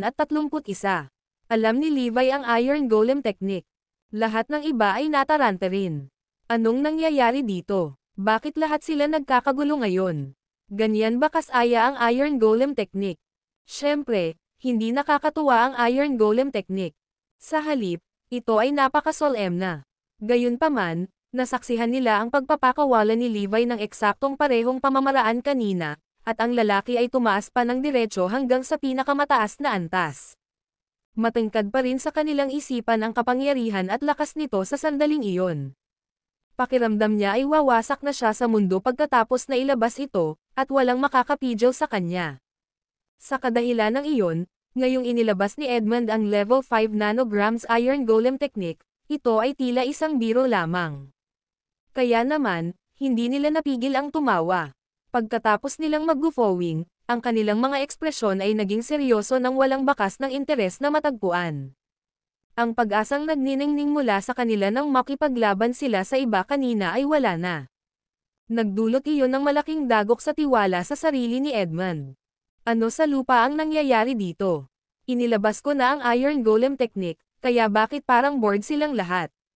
Hindi tama iyon. Parang pamilyar sila sa Iron Golem Technique. Ngunit lohikal. Nagsasalita, hindi nila dapat alam ang tungkol dito. Iba sila sa isang tulad ni Donald, na mula sa Ancient Clan. Besides, solitary training sila dati. Paano kaya nila malalaman ang tungkol dito? Hindi nila dapat malaman ito, hindi ba? Dapat silang magsuot ng nakakagulat na hitsura. Sa paghusga sa kanilang mga ekspresyon, gayunpaman, hindi lamang nila narinig ito, ngunit naranasan pa nila ito. Tungkol saan ang lahat ng ito? Nang si Edmund ay magmumuni-muni pa, si Jessica, ang prinsesang mandirigma, ay mabilis na kumilos. Siya ay sumugod papunta sa kanya. Nang makita iyon, pinakawalan ni Edmund ang kanyang golem na katawan upang protektahan ang kanyang sarili. Klang! Sa katunayan, nagawa niyang makayanan ang suntok nito. Gayunpaman, kitang-kita ang saya sa mukha ni Jessica. Mas mababa ito kumpara sa Iron Golem Technique ni Master kanina. Hindi namin masira ang pinakawalan niya ngayon, kahit anong pilit namin. Ngunit ang isang ito ay tila masira. Pagkatapos noon, nag-attempt din sina Yasman, Josephine, at iba pa. Nagkaroon ng patas na laban sa magkabilang panig. Malakas ang batch na ito ng mga batang talento, at ang level 5 Iron Golem technique ni Edmund ay walang anumang dominanteng aura. Sabay na tayo pumunta sa kanya. Ang Twin Meteorite ay tumama sa konsyerto. Bang! Bang! Isang matinding labanan ang naganap. Basag. Tumagos sa hangin ang tunog ng isang bagay na nabali. Sa wakas ay nagtagumpay ang kambal meteorite na basagin ang level 5 golem body ni Edmund. Gayunpaman, tinamaan din sila at nagtamo ng medyo mabigat na pinsala. Pagkatapos ng lahat, iyon ay ang Iron Golem technique. Ang totoo, nagawa lang nilang talunin dahil nakaipon sila ng ilang karanasan sa pakikipaglaban kay Levi kanina. Kapag nagsanib puwersa sila, halos masira na nila ang level 6. Isang buhok na lang ang layo nila para magtagumpay. Sa sinabi nito, hindi naging problema para sa kanila ang level 5. Nang mapansin ni Edmund na pumutok ang kanyang katawan ng golem, binalot siya ng kahihiyan. Hindi niya matanggap na mapahiya siya sa harap ng maraming tao. Tara na, lumapit ka ulit sa akin. Inabandona ang kanyang amateurish na Iron Golem technique. Nagpasya siyang gumamit ng sarili niyang mga diskarte para turuan ng leksyon ang Twin Meteorite. Tama na, sir. Nandito lang kami para subukan ang kanilang mga kakayahan at sukatin ang kanilang tinatayang rangkang. Hindi naman kailangang matinding laban. Nang makitang malapit nang ibalik ni Edmund ang kanyang takip, lumabas ang mga matatanda ni Eragon at pinigilan siya. Tama iyan. Tama na ito. Lahat ng iba urged. Noon lang sumuko si Edmund. Sir, hindi masyadong perpekto ang Iron Golem technique mo. Sa katunayan, ito ay puno ng mga kapintasan. Kung hindi mo talaga kaya, dapat kang pumunta at matuto sa aming master. Alam din niya ang Iron Golem technique, at nasa pinakamataas na antas siya, level 9. Ngumisi ang kambal meteorite. Eksakto. Humayo ka at matuto sa ating Panginoon. Sumunod naman si Jessica at iba pa. Walang kapantay ang Iron Golem technique ng aming master. Ang potla mo talaga kung ikukumpara. Sabay-sabay na sigaw ng daang kabataang talento. Nahiya si Edmund kaya gusto niyang gumapang sa isang butas. Isang kahihiyan ang mapintasan sa publiko. Alam din ni Levi ang Iron Golem technique. Maraming tao ang namangha nang malaman iyon. Ang video na ito ay edited by Urban Storytelling. Kabanata 2432. May nangyayari kay Evie. Siyempre hindi. Hindi mo ba masasabi na kinukutya nila tayo? Ano pa ba kung hindi isang insulto kapag sinabihan pa nila akong pumunta at pag-aralan ang Iron Golem technique mula kay Levi? Umalangaw-ngaw ang galit na boses ni Edmund. Katotohanan, naisip niya na ang kambal na meteorite at ang iba pa ay niliit siya sa pamamagitan ng pagsasabi sa kanya na pag-aralan ang Iron Golem technique mula kay Levi. Bukod sa akin, ang tanging tao sa mundong ito na nakakaalam ng Iron Golem technique ay ang aking master. Seryosong sabi niya. Hindi alam ng daang kabataang talento ang pagkuha sa kanya ni Levi bilang isang disipulo, kaya agad na sumagot si Jessica, imposible iyon. Alam din ito ng aming amo. Oo, alam din ng amo natin. Ang sa iyo ay walang halaga kumpara sa kanyang Iron Golem technique. Nagpatuloy ang pagtatalo ng dalawang partido. Sa takot na maging pisikal ang mga bagay, kinuha ng mga elder ni Eragon ang daang batang talento ng sabay-sabay upang ipagpatuloy ang sarado, lihim na pagsasanay. Napagpasyahan nila na ang pagsusulit ay maaaring gawin sa ibang pagkakataon. Samantala, si Edmund ay nasa bingit ng pag-ihip ng kanyang pangitaas. Hindi lamang ako nabigo na itatag ang aking tungkulin sa harap nila, ngunit ang aking golem na katawan ay nasira sa halip. Anong kahihiyan? Si Levi, sa kabilang banda, ay medyo humanga sa closed-door training plan ng mga batang talento. Pagkatapos ng lahat, ito ay isang target na plano ng aksyon upang lihim na sanayin ang 100 kabataang talento para magamit sa hinaharap. Sa aktwal na katotohanan, ito ang ideya ng The Manifest Court. Ang Manifest Court ay matagal nang nagreklamo na ang The Cardinal Hall at Eragon ay masyadong nahuhuli kumpara sa Lab of Gods. Dahil dito, kailangan nilang magplano ng maaga at maghanda. Isa iyon sa mga inisyatiba. Sa sandaling iyon, si Levi ay hindi malayo sa training base dahil may hinihintay siya. Maya-maya pa ay lumitaw si Edmund na malungkot. Nang masilip niya ang likod ni Levi, nagningning ang mga mata niya. Master, bakit ka nandito? Tuwang-tuwa siyang sumugod at napaluhod sa lupa. Sa katunayan, si Levi ay kumukuha ng hitsura ng kanyang Panginoon noon. Bakit sa tingin mo? Anong tanga? Isa ka lang kaiyahiyang basura. Kung ganito ang mangyayari, huwag na huwag mong banggitin na ikaw ay aking alagad. Ayokong mapahiya. Malamig na tumahol si Levi. Ako mismo ang pumili sa kanya at sa una ay naisip ko na siya ang pinakamahusay na pagpipilian. Ngunit hindi ko inaasahan na siya ay magtatama sa buong araw at walang pagsisikap sa pagsasanay pagkatapos makuha ang Iron Golem Technique. Ang masama pa, siya ay umiikot sa pagmamayabang at pagpapakitang gilas, gamit ito bilang isang bagay upang palakasin ang kanyang kakakuhan sa halip na gamitin ito upang patibayin ang kanyang sarili. Pagkatapos, gusto pa niyang gamitin ang kanyang baguhan na level 5 nanograms Iron Golem Technique para sa isang pagpapakita ng pananakot. Well, natalo siya ng Twin Meteorite. Tila may napagtanto, nagbago ang ekspresyon ni Edmund sa isang kisap mata. Ipinahiya kita, Master. Malapit na siyang lumuha. Alam mo ba kung saan ka nagkamali? Tanong ni Levi. Oo, hindi ko nagagamitin ang Iron Golem Technique para magpakitang gilas. Napakamot ng ulo si Edmund. Sige, bibigyan kita ng isang gawain, kung gayon.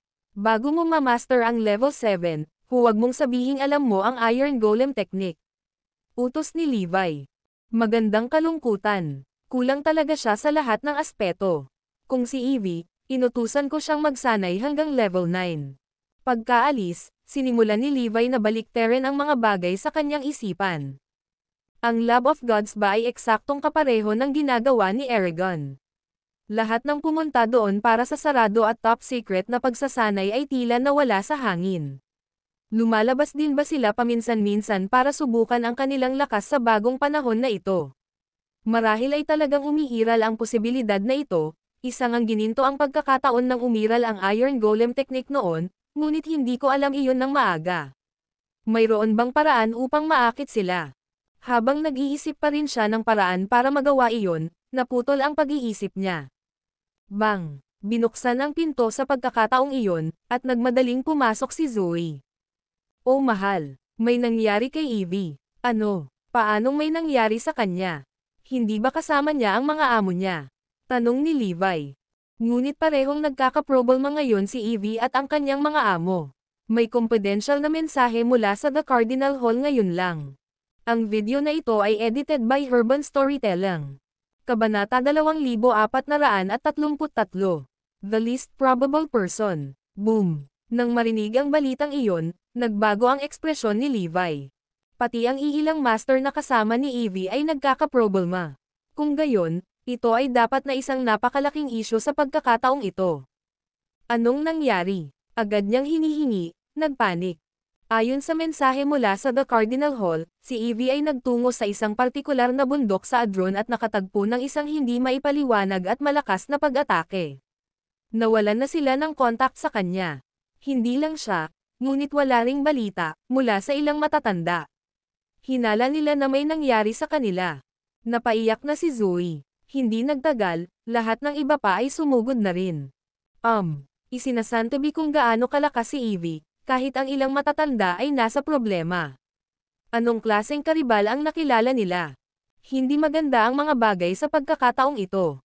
Sa sandaling ito, normal na magkaroon ng lahat ng uri ng manlalaban at kakaibang bagay. Kaya, natural lang na hindi sila kapareha ng mga matatanda. Masama ito. Lahat ng tao ay may malungkot na ekspresyon sa kanilang mga mukha. Mas alam nila kaysa sino man ang kakayahan ng ilang matatandang iyon. Bagamat ang mga matatanda ay wala sa Divine Leaderboard, alam ng lahat na sila ay nireranggo ang tatlo sa listahan ng hindi bababasa. Higit pa rito, maaari pa silang maging kapantay ng Dark Emperor at Daxen. Kapag 4 o tao ng ganoong kakayahan ang nasa mainit na tubig, dapat itong 5 beses na ang karibal ay hindi kapani-pani walang malakas.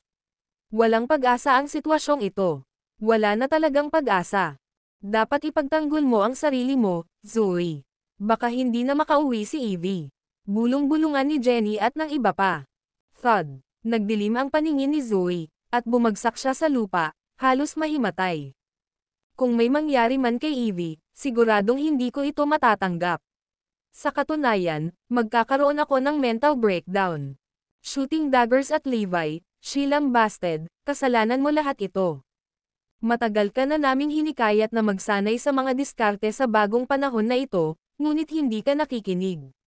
Kung sinimulan mo ang pagsasanay mula pa sa simula, ikaw ay magiging 3 sa Divine Leaderboard sa kasalukuyan, kung isasaalang-alang ang iyong kakayahan.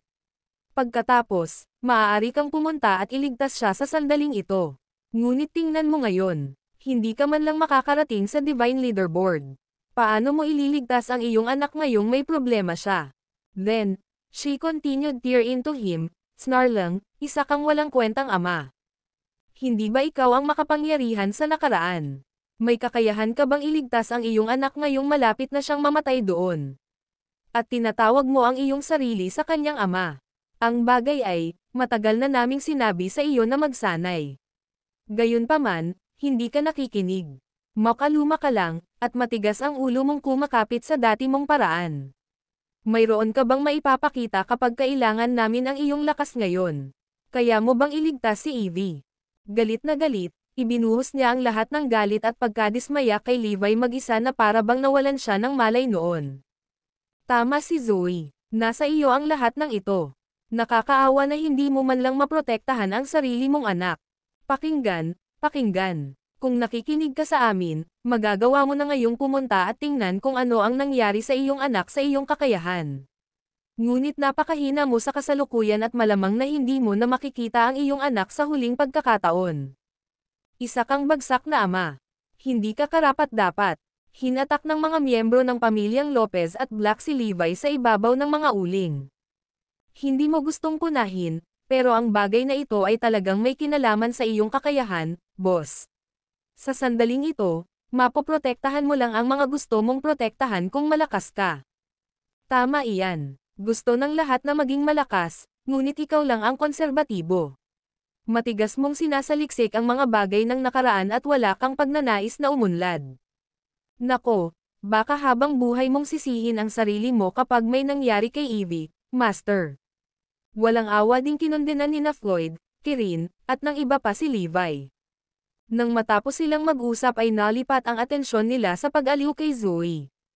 Zoe, alis na tayong lahat. Iuuwi na talaga natin si Evie. Ang mga mandirigma mula sa The Cardinal Hall at Aragon ay ipinadala din upang hanapin si Evie. Huwag kang mag-alala, dahil mayroon pa ring sinag ng pag-asa. Natuklasan ng Cardinal Hall ang bagay na ito ng mabilis.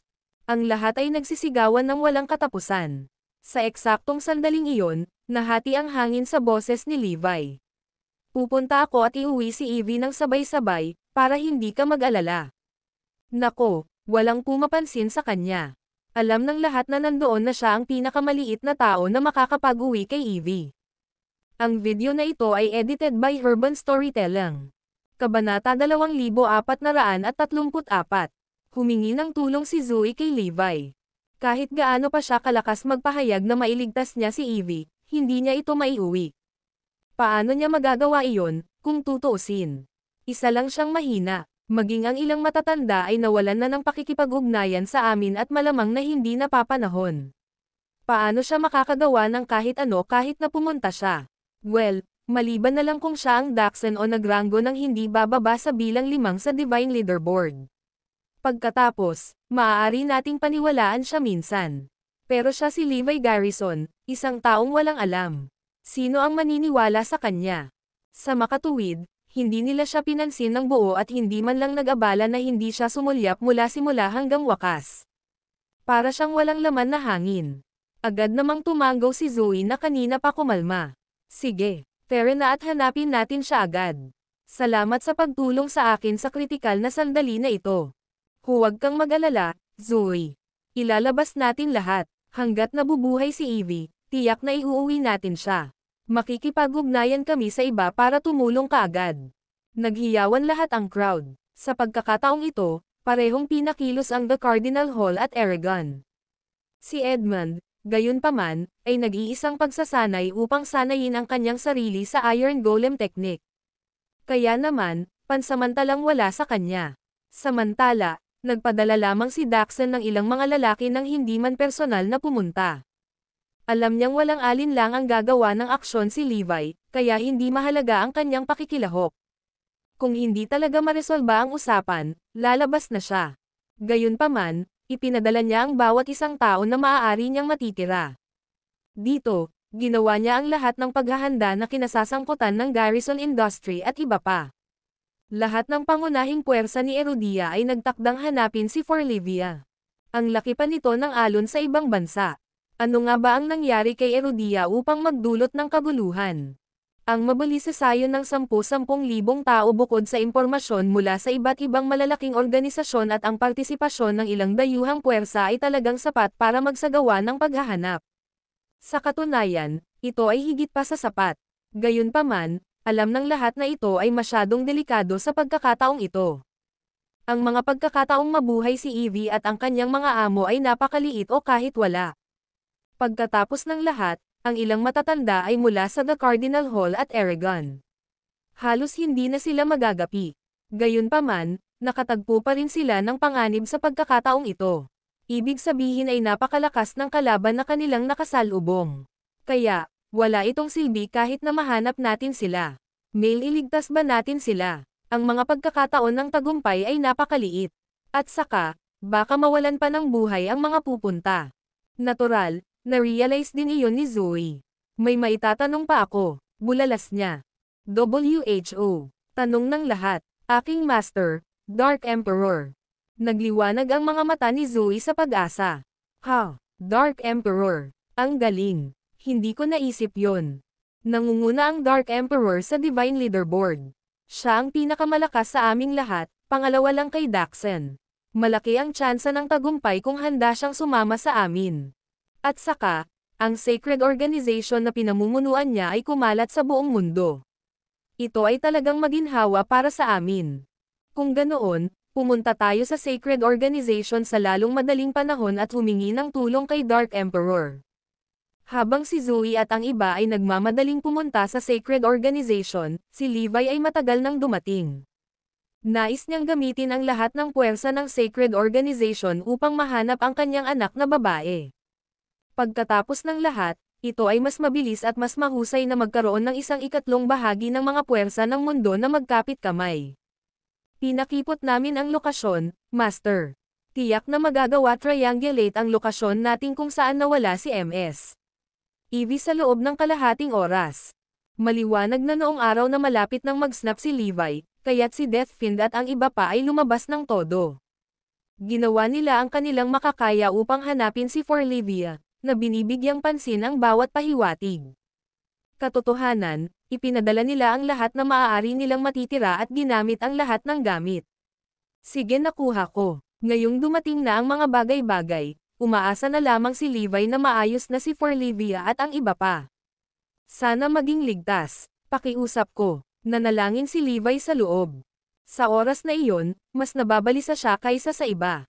Pabalik-balik siya sa training base na parang pusa sa mainit na mga brick.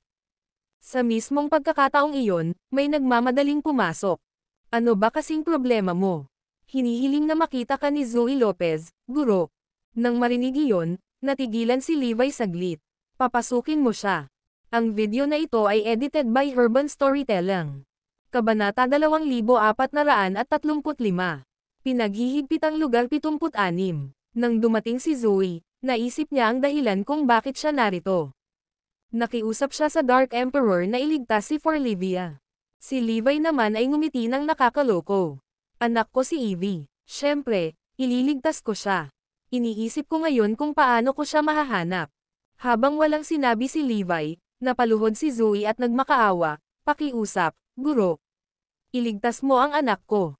Tumango si Asher Dragon, Kirin, at ang iba pa, please, Dark Emperor. Ikaw lang ang taong makakaligtas kay Evie ngayon. Oo, tumanggi ang Divine Brigadier ng The Cardinal Hall na tumulong. Ikaw lang ang pag-asa namin bilang nag-iisang mandirigma ng Divine Leaderboard. Tulungan mo kami. Sasang-ayon kami sa alinman sa iyong mga tuntunin. Magalang silang yumukod sa harap ng Dark Emperor, humihingi ng tulong sa kanya. Napakamot ng ulo si Levi. Dati, Kapag sinabi kong ililigtas ko siya, wala ni isa sa inyo ang pumapansin sa akin.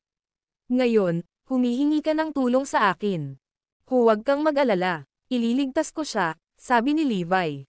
Guro, sa sandaling iyon, sumugod si Deathfiend. Agad siyang tumahimik nang mapagtantong maraming tao sa harap ni Levi.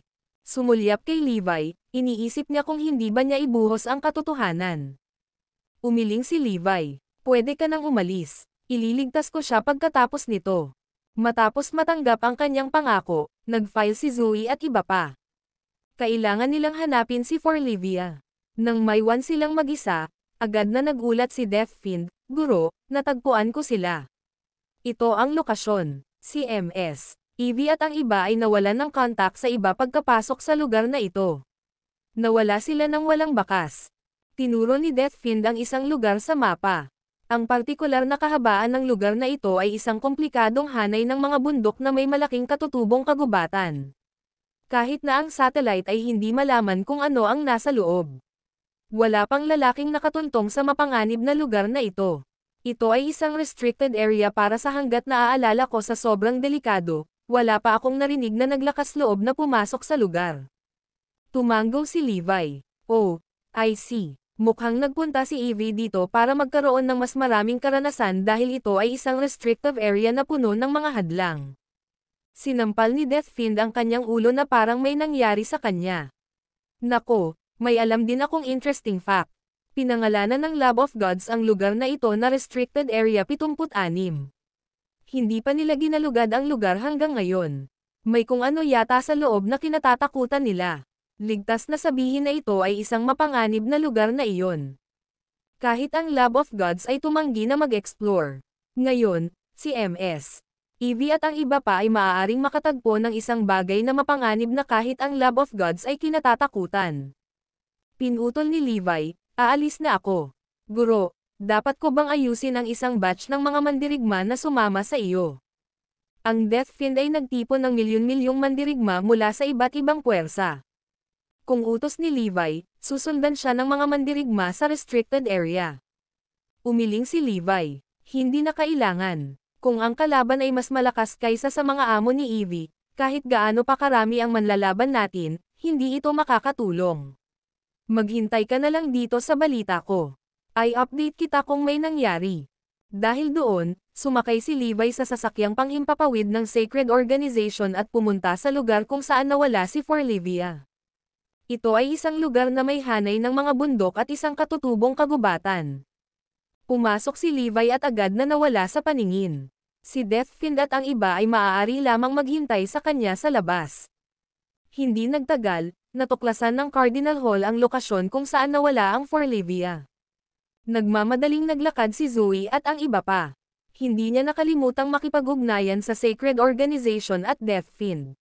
Deathfiend. Natagpuan ko ang lokasyon kung saan nawala ang aking anak na babae. Pwede mo bang sabihin kay Master na umalis na? Ipapadala ko sa iyo ang eksaktong lokasyon, nag-aalalang sabi niya. Masyado kang mabagal. Nahanap ni Master ang lokasyon at nakapasok na siya kanina, hayag ni Deathfiend. Ha? Nagulat si Zoe. Ang video na ito ay edited by Urban Storytelling. Kabanata 2436. Ang paghahanap. Hindi mo yata maaabutan si Master. Huwag kang mag-alala. Siya ay may sapat na kakayahan upang mahanap ang iyong anak na babae, pagtitiyak ni Deathfiend sa kanya. Salamat, wika ni Zoe habang nangingilid ang mga luha sa kanyang mga mata. Wala akong ideya na sineseryoso ni Master ang pagkawala ni Evie. Mas nauna pa siyang umalis kaysa sa amin. Kailangan kong magpasalamat sa kanya. Tanging ang mga nagmamalasakit sa iyo ay tutulong sa iyo kapag ikaw ay may problema. Nag-alok ng tulong si Master kapag kailangan ko ito. Pumasok siya nang hindi alam kung ano ang mangyayari. Nawawala rin ang mga amo ni Evie. Marahil ay hindi sila kalaban ng mga elite na mandirigma sa loob. Kaya, maaaring mawala ang buhay ni Dark Emperor sa loob. Gayunpaman, pumayag siyang tumulong at pumasok sa lugar ng mag-isa nang hindi nagpapalam sa sinuman. Sinasamba niya ang kanyang mga alagad. Paulit-ulit na sinasabi ni Levi na siya ay isang makasarili na tao na nagsasanay sa akin na maging isang makinang pangpatay, at hindi niya ako tinuring na kanyang alagad. Siguradong mali siya. Tingnan mo, siya ang unang umalis para iligtas si Evie. Gusto niyang humarap si Levi sa kanya para sumigaw siya, mali ang sinasabi mong ginagamit ako ng aking amo sa lahat ng oras. Nag-alok siya ng tulong kapag kailangan ko ito. Ikaw ang ama ni Evie, ngunit mas matulungin siya kaysa sa iyo. She is willing to risk her life just because I asked for her help. She isn't using me to achieve her goals. Simula nang maging alagad niya ako, hindi na niya ako pinagmalupitin. Nako, wala siyang ideya na si Levi na ngayon ay Dark Emperor. Ang mga magulang ng isang bata ang unang magliligtas sa kanilang anak sa anumang problema. Zoe, dapat ba tayong pumasok? Mungkahi ni Kirin. Inihanda na nila ang kanilang sarili sa hindi alam. Sandali lang. Zoe, ipaalam muna natin kay boss. Tanong ni Asher Dragon. Yes, we should inform him, para siya ang ama ni Evie. Natatakot ako na baka may mangyari mamaya kapag hindi natin ipaalam sa kanya, sabi ni Floyd. Napatingin ang lahat kay Zoe, naghihintay ng sagot niya. Napailing na lang si Zoe. Oo, dapat niyang malaman na nawala si Evie dito. Ngunit ano ang silbi ng pagpapalam sa kanya? Mailigtas kaya niya si Evie? Wala siya sa Divine Leaderboard. Anong silbi niya? Pabagalin lang niya tayo kung pupunta siya dito. Kung magkaroon ng problema, dapat ba natin siyang iligtas o si Evie? Nang marinig iyon, tumahimik ang lahat. Sumang-ayon sila sa kanyang mga salita, dahil pabagalin lamang sila ni Levi. Walang kwenta na ipatawag siya dito. Lahat tama, hindi namin ipaalam sa kanya, kung gayon. Pero-ay natin sila. Bago tayo pumasok, isuot natin ang battle suit na gawa ng Garrison Industry. Mayroong 200 battle suit na magagamit. Parehong hindi gumastos ang Cardinal Hall at Garrison Industry para tulungan si Evie. Pagkatapos magsuot ng armored battle suit, tumungo sila sa mga bundok upang simulan ang paghahanap. Sa kabilang banda, si Levi ay kanina pa gumagala sa loob. Sa katunayan, ang lugar ay mapanganib, dahil mayroong iba't ibang makamandag na fog sa paligid. Tiyak na malalason ang isa kung hindi sapat ang pag-iingat. Nasaan si Evie? Nasaan siya? Galit na naghanap si Levi sa paligid. Pinalawak niya ang kanyang mga pandama upang maghanap ng mga pagbabago sa enerhiya sa malapit. Gayunpaman, masyadong malaki ang lugar, at may mga butik na hindi maabot ng kanyang sentido. Dagdag pa, ang lugar na ito ay misteryoso at malalim na para bang mayroong katapusan na kailaliman sa loob. Parang walang katapusan. Bumaba si Levi sa isang estado ng takot habang sinisiyasat niya ang lugar.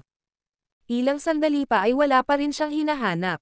Gumapang sa kanya ang kawalan ng pag-asa. Sa sandaling iyon, si Levi ay nagkataong sumulyap sa lupa. Kaagad, nagbago ang kanyang ekspresyon, dahil nakagawa siya ng isang mahalagang pagtuturo.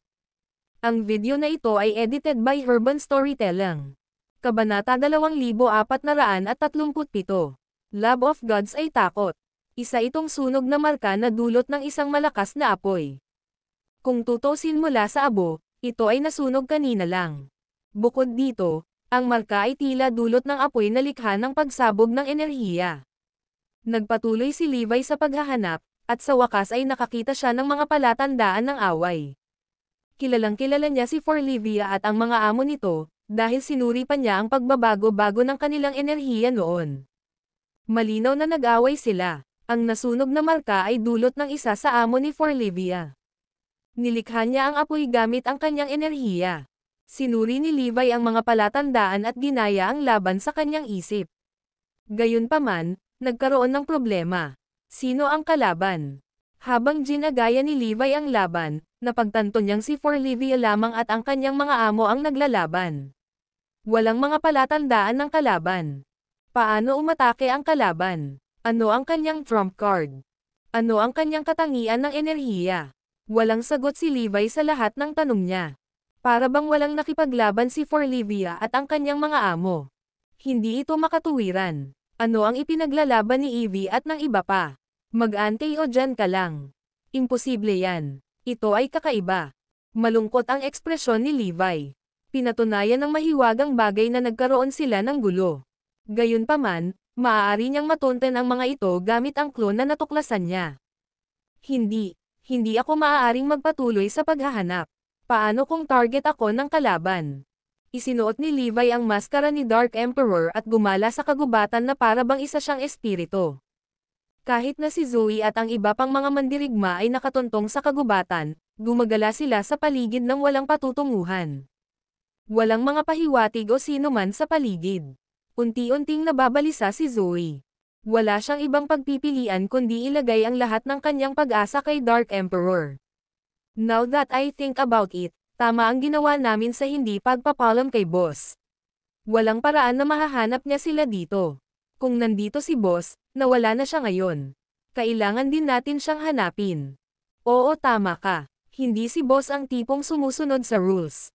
Kung narito siya, ginugulo niya tayo. Pagkatapos, napagtanto nila na isang magandang bagay na wala si Levi sa kanila. Sa ngayon, alam na ng buong mundo ang ginagawa ni Zoe at ng iba pa.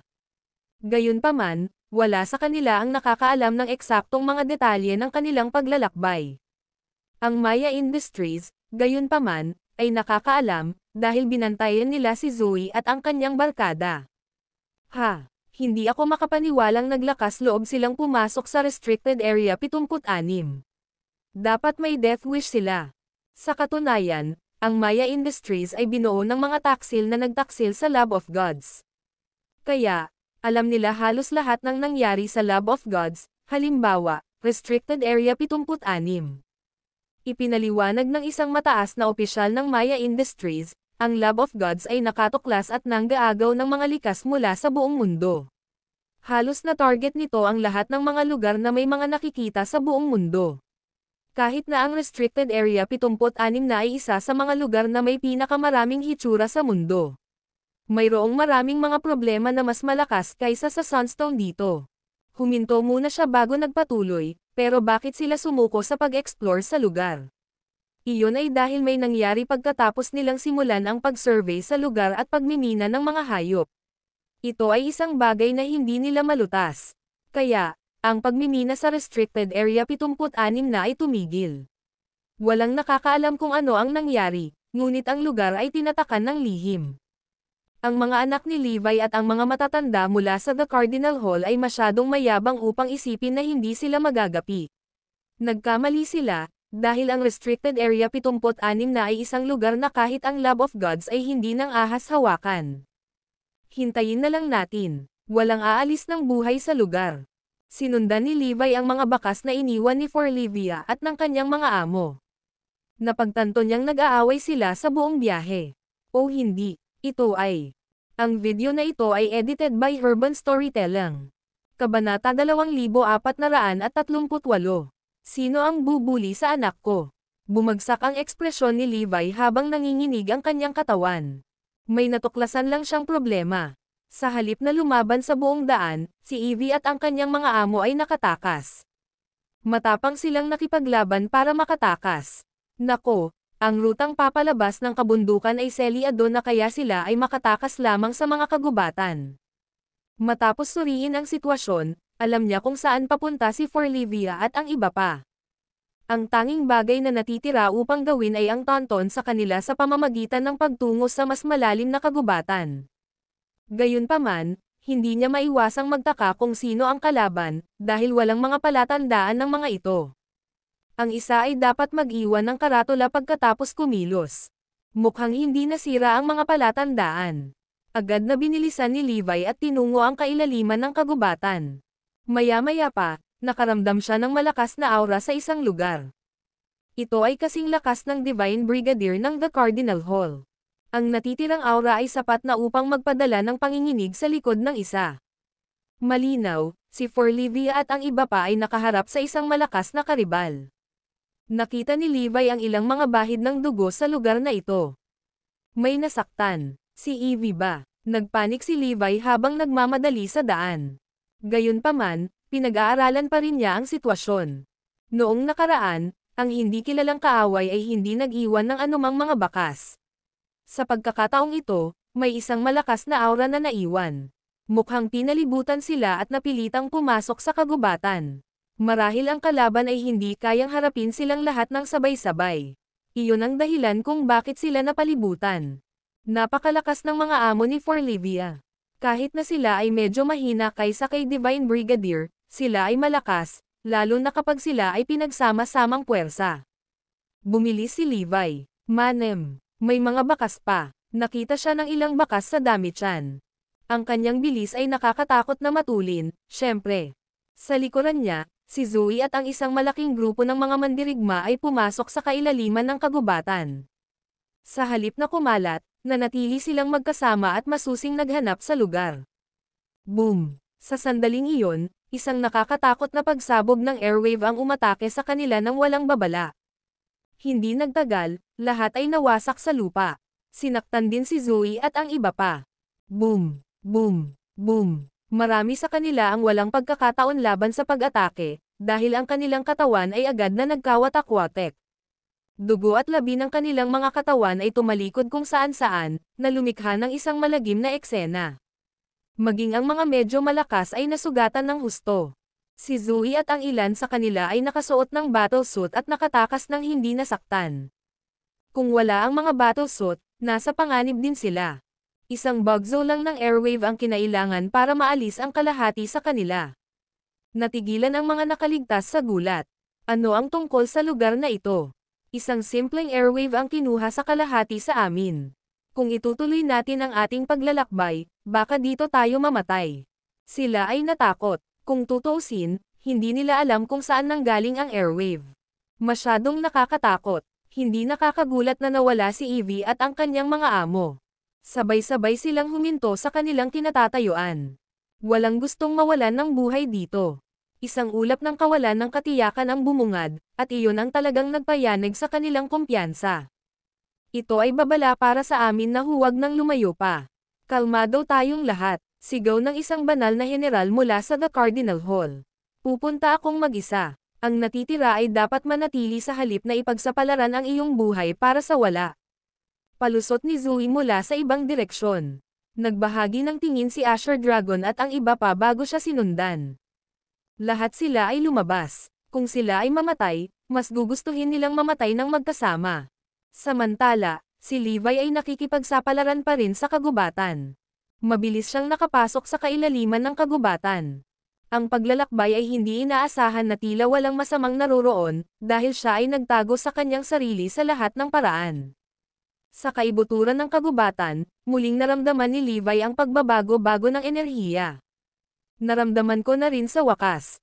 Ito ay ang pagbabago-bago ng enerhiya ni Evie at ng kanyang mga amo. Tinukoy din niya ang eksaktong lokasyon nila. Ha! Tingnan natin kung ano ang umaatake sa aking anak na babae sa lahat ng oras. Naway hilingin sa iyo ng kamatayan. Agad siyang napalingon sa direksyong iyon. Ang video na ito ay edited by Urban Storytelling. Kabanata 2439. Pag-aangkin na maging mga Diyos. Kawalan ng pag-asa.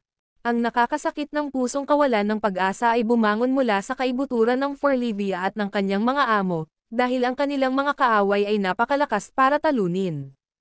Sila ay immune sa lahat ng mga pag-atake, maaaring kumilos ng matulin tulad ng kidlat, at imposibleng malakas. Kung ang mga Panginoon ni Forlivia ay hindi ginawa ang lahat sa pamamagitan ng paggamit ng kanilang mga banal na kasangkapan at mga bagay-bagay, hindi sila magtatagal ng 2 araw. Sa kasamaang palad, ang kanyang mga amo ay naabot na ang limitasyon ng mga limitasyon. Sila ay nasugatan at halos wala ng buhay. Malinaw na mamamatay sila kahit 1 minuto. Nawalan na sila ng pag-asa. Ito ang pinakamalakas na kalaban na naharap natin.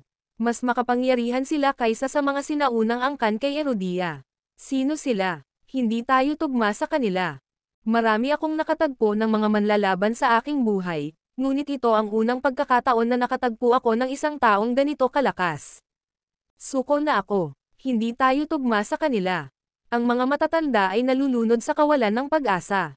Kahit na ibinigay nila ang kanilang makakaya, ang kalaban ay nanatiling nakatayo. Hindi man lang sila makaalis.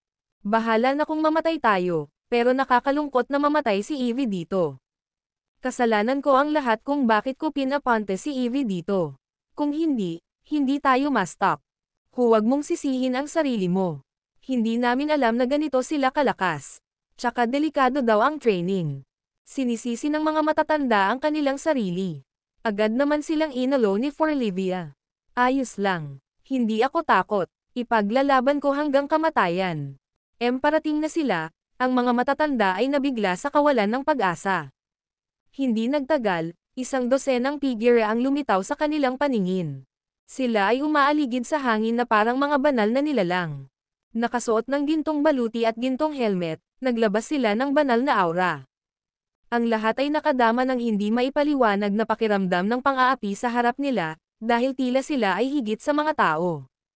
Daan-daang figure ang umakyat mula sa lupa upang palibutan si Forlivia at ang kanyang mga amo. Ang paraan ng kanilang pagpapakita ay nakakagulat. Para silang lumitaw ng wala sa oras, tulad ng mga walang talo na lalaki na biglang nagpakita ng kanilang sarili. Ang bawat isa sa kanila ay lumitaw sa parehong paraan. Parang gawa ito sa gintong likido. Iyon ang dahilan kung bakit nabigo si Levi kung saan sila nanggaling noong sinusuri niya ang mga palatandaan ng labanan. Sila ay hindi magagapi at imposibleng matukoy. Boom! Kasabay ng kanilang pagdating ay isang malakas na aura na maaaring durugan sila sa pool. Bihira na makakita ng mga tao dito, sabi ng pinuno ng grupo. Mayroon siyang 10 metal na pakpak sa likod ng kanyang gintong baluti, na nagmistulang anghel. Ang metal ay tila isang espesyalidad ng lugar na ito na hindi matagpuan sa ibang lugar. Mayroong isang gintong kislap na nakapalibot sa kanila, na may hawak na napakalaking kapangyarihan. Hindi nakakagulat na ang Love of Gods ang gusto mula sa lugar na ito, ang metal na ito ay magiging hit kung ito ay ibebenta sa labas ng mundo. Ang nakakatakot na kapangyarihan ay unti-unting tumaas. Ang puso ng mga matatanda ay lumubog, habang si Forlivia ay handa na para sa labanan. Isa lang ang hiling namin, palayain mo ang aming mga alagad. Bale kung papatayin mo kami, pakiusap ng matatanda. Nais nilang isakripisyo ang kanilang sarili para protektahan si Forlivia. Hindi, lahat ng nanghihimasok, na nakakita sa atin ay kailangang mamatay. Oo, ang mga pumapasok sa teritoryo ng Diyos ay hindi makakaalis ng buhay. Huwag kang katawa-tawa. Ang mga makapangyarihang nilalang na ito ay nagpahayag na sila ay mga Diyos. Habang tinitiis ni Forlivia ang pang-aapi, ipinahayag niya, halika. Hindi ako natatakot sa iyo. Inilabas niya ang kanyang buong kapangyarihan, na nagbigay ng takot sa mga kakaibang nilalang na ito. Wala silang ideya na ang isang bata ay maaaring maging ganito kalakas. Ang video na ito ay edited by Urban Storytelling. Kabanata 2440. Sila ay mga Diyos sa karaniwang tao. Gayunpaman, ang kanilang sorpresa ay hindi naging hadlang sa kanilang pagkilos. Kahit na ginawa ni Forlivia ang kanyang makakaya, ang mga kakaibang nilalang ay nanatiling walang kibo. Hindi nagtagal, pinalipad siya at nawalan ng magpatuloy sa pakikipaglaban. Ang mga nilalang na nagsasabing sila ay mga Diyos ay tila kayang kontrolin ang lahat. Ang lahat ay nasa ilalim ng kanilang kontrol. Si Forlivia at ang iba pang matatanda ay naipit, at hindi sila makagalaw sa kanilang sariling kagustuhan. Parang may hindi magapi na kadena ang nagpatali sa kanila. Papatayin ko siya bago patayin ang iba sa inyo. Itinaas ng isang Diyos ang kanyang gintong pana na may palaso na gawa sa espesyal na metal. Isang misteryosong asol na apoy ang kumukutitap sa dulo nito. Sa pagputok ng palaso, ang mga matatanda ay bumagsak sa loob, dahil hindi man lang sila makagalaw. Wala silang choice kundi panoorin si Forlivia na mamatay sa harap ng kanilang mga mata. Ito ang pinakamataas at pinakawalang magawa na sandali sa kanilang buhay. Swoosh! Ang palaso ay lumipad sa himpapawid sa hindi maipaliwanag na bilis. Nakaramdam ng kamatayan, ipinikit ni Forlivia ang kanyang mga mata ng likas. Hindi siya nagdasal para sa kanyang mga magulang na dumating upang iligtas siya, dahil iyon ay isang imposibleng gawain. Boom! Ang init ng dulo ay papalapit na, malapit na siyang masunog ng buhay. May biglang sumulpat sa harapan ni Forlivia at hinawakan ang nagninangas na palaso. Ano? Natigilan sa gulat ang tinatawag na mga Diyos. Sa katunayan, hindi sila makapaniwala sa nangyayari at halos lumabas na ang kanilang mga eyeballs sa kanilang mga socket. Paano ito posible? Walang paraan na maagan niya ang palaso. Walang nakakatakot na paraan.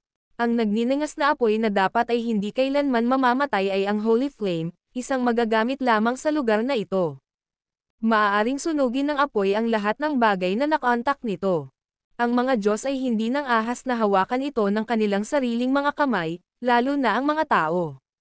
Sa lahat ng oras, walang malalakas na mandirigma na pumasok sa kanilang teritoryo at nagpahinto sa banal na apoy. Ang mga matatanda ay may mga marka ng paso sa kanilang buong katawan dulot ng banal na apoy. Walang bagay o buhay na nilalang ang makakapigil sa banal na apoy, kasama na ang tinatawag na mga Diyos. Kaya, hindi sila makapaniwala sa kanilang mga mata nang hinawakan ni Levi ang palasong nagliliyab na may banal na apoy. Ito ay imposible. Hindi nila kayang ibalot ang kanilang mga ulo dito. Sa pag-aakalang ang braso ng tao ay masusunog sa abo habang ang banal na apoy ay kumalat sa kanyang buong katawan, nagulat sila nang makita siya ay ganap na ayos. Snap! Sa isang click ng kanyang daliri, ang holy flame ay napatay. Maging ang palaso ay nadurog sa kanyang puwersa. Napahiwalay si Forlivia at ang mga matatanda sa kanilang mga labi sa pagkamangha at kasiyahan sa matangkad na figure sa harap nila. Hindi sumagi sa isip nila na may magliligtas sa kanila mula sa bingit ng kamatayan. Ang tinatawag na mga Diyos ay nagbigay kay Levi ng maingat na tingin, dahil ang kanyang mga aksyon ay labis na nagulat sa kanila.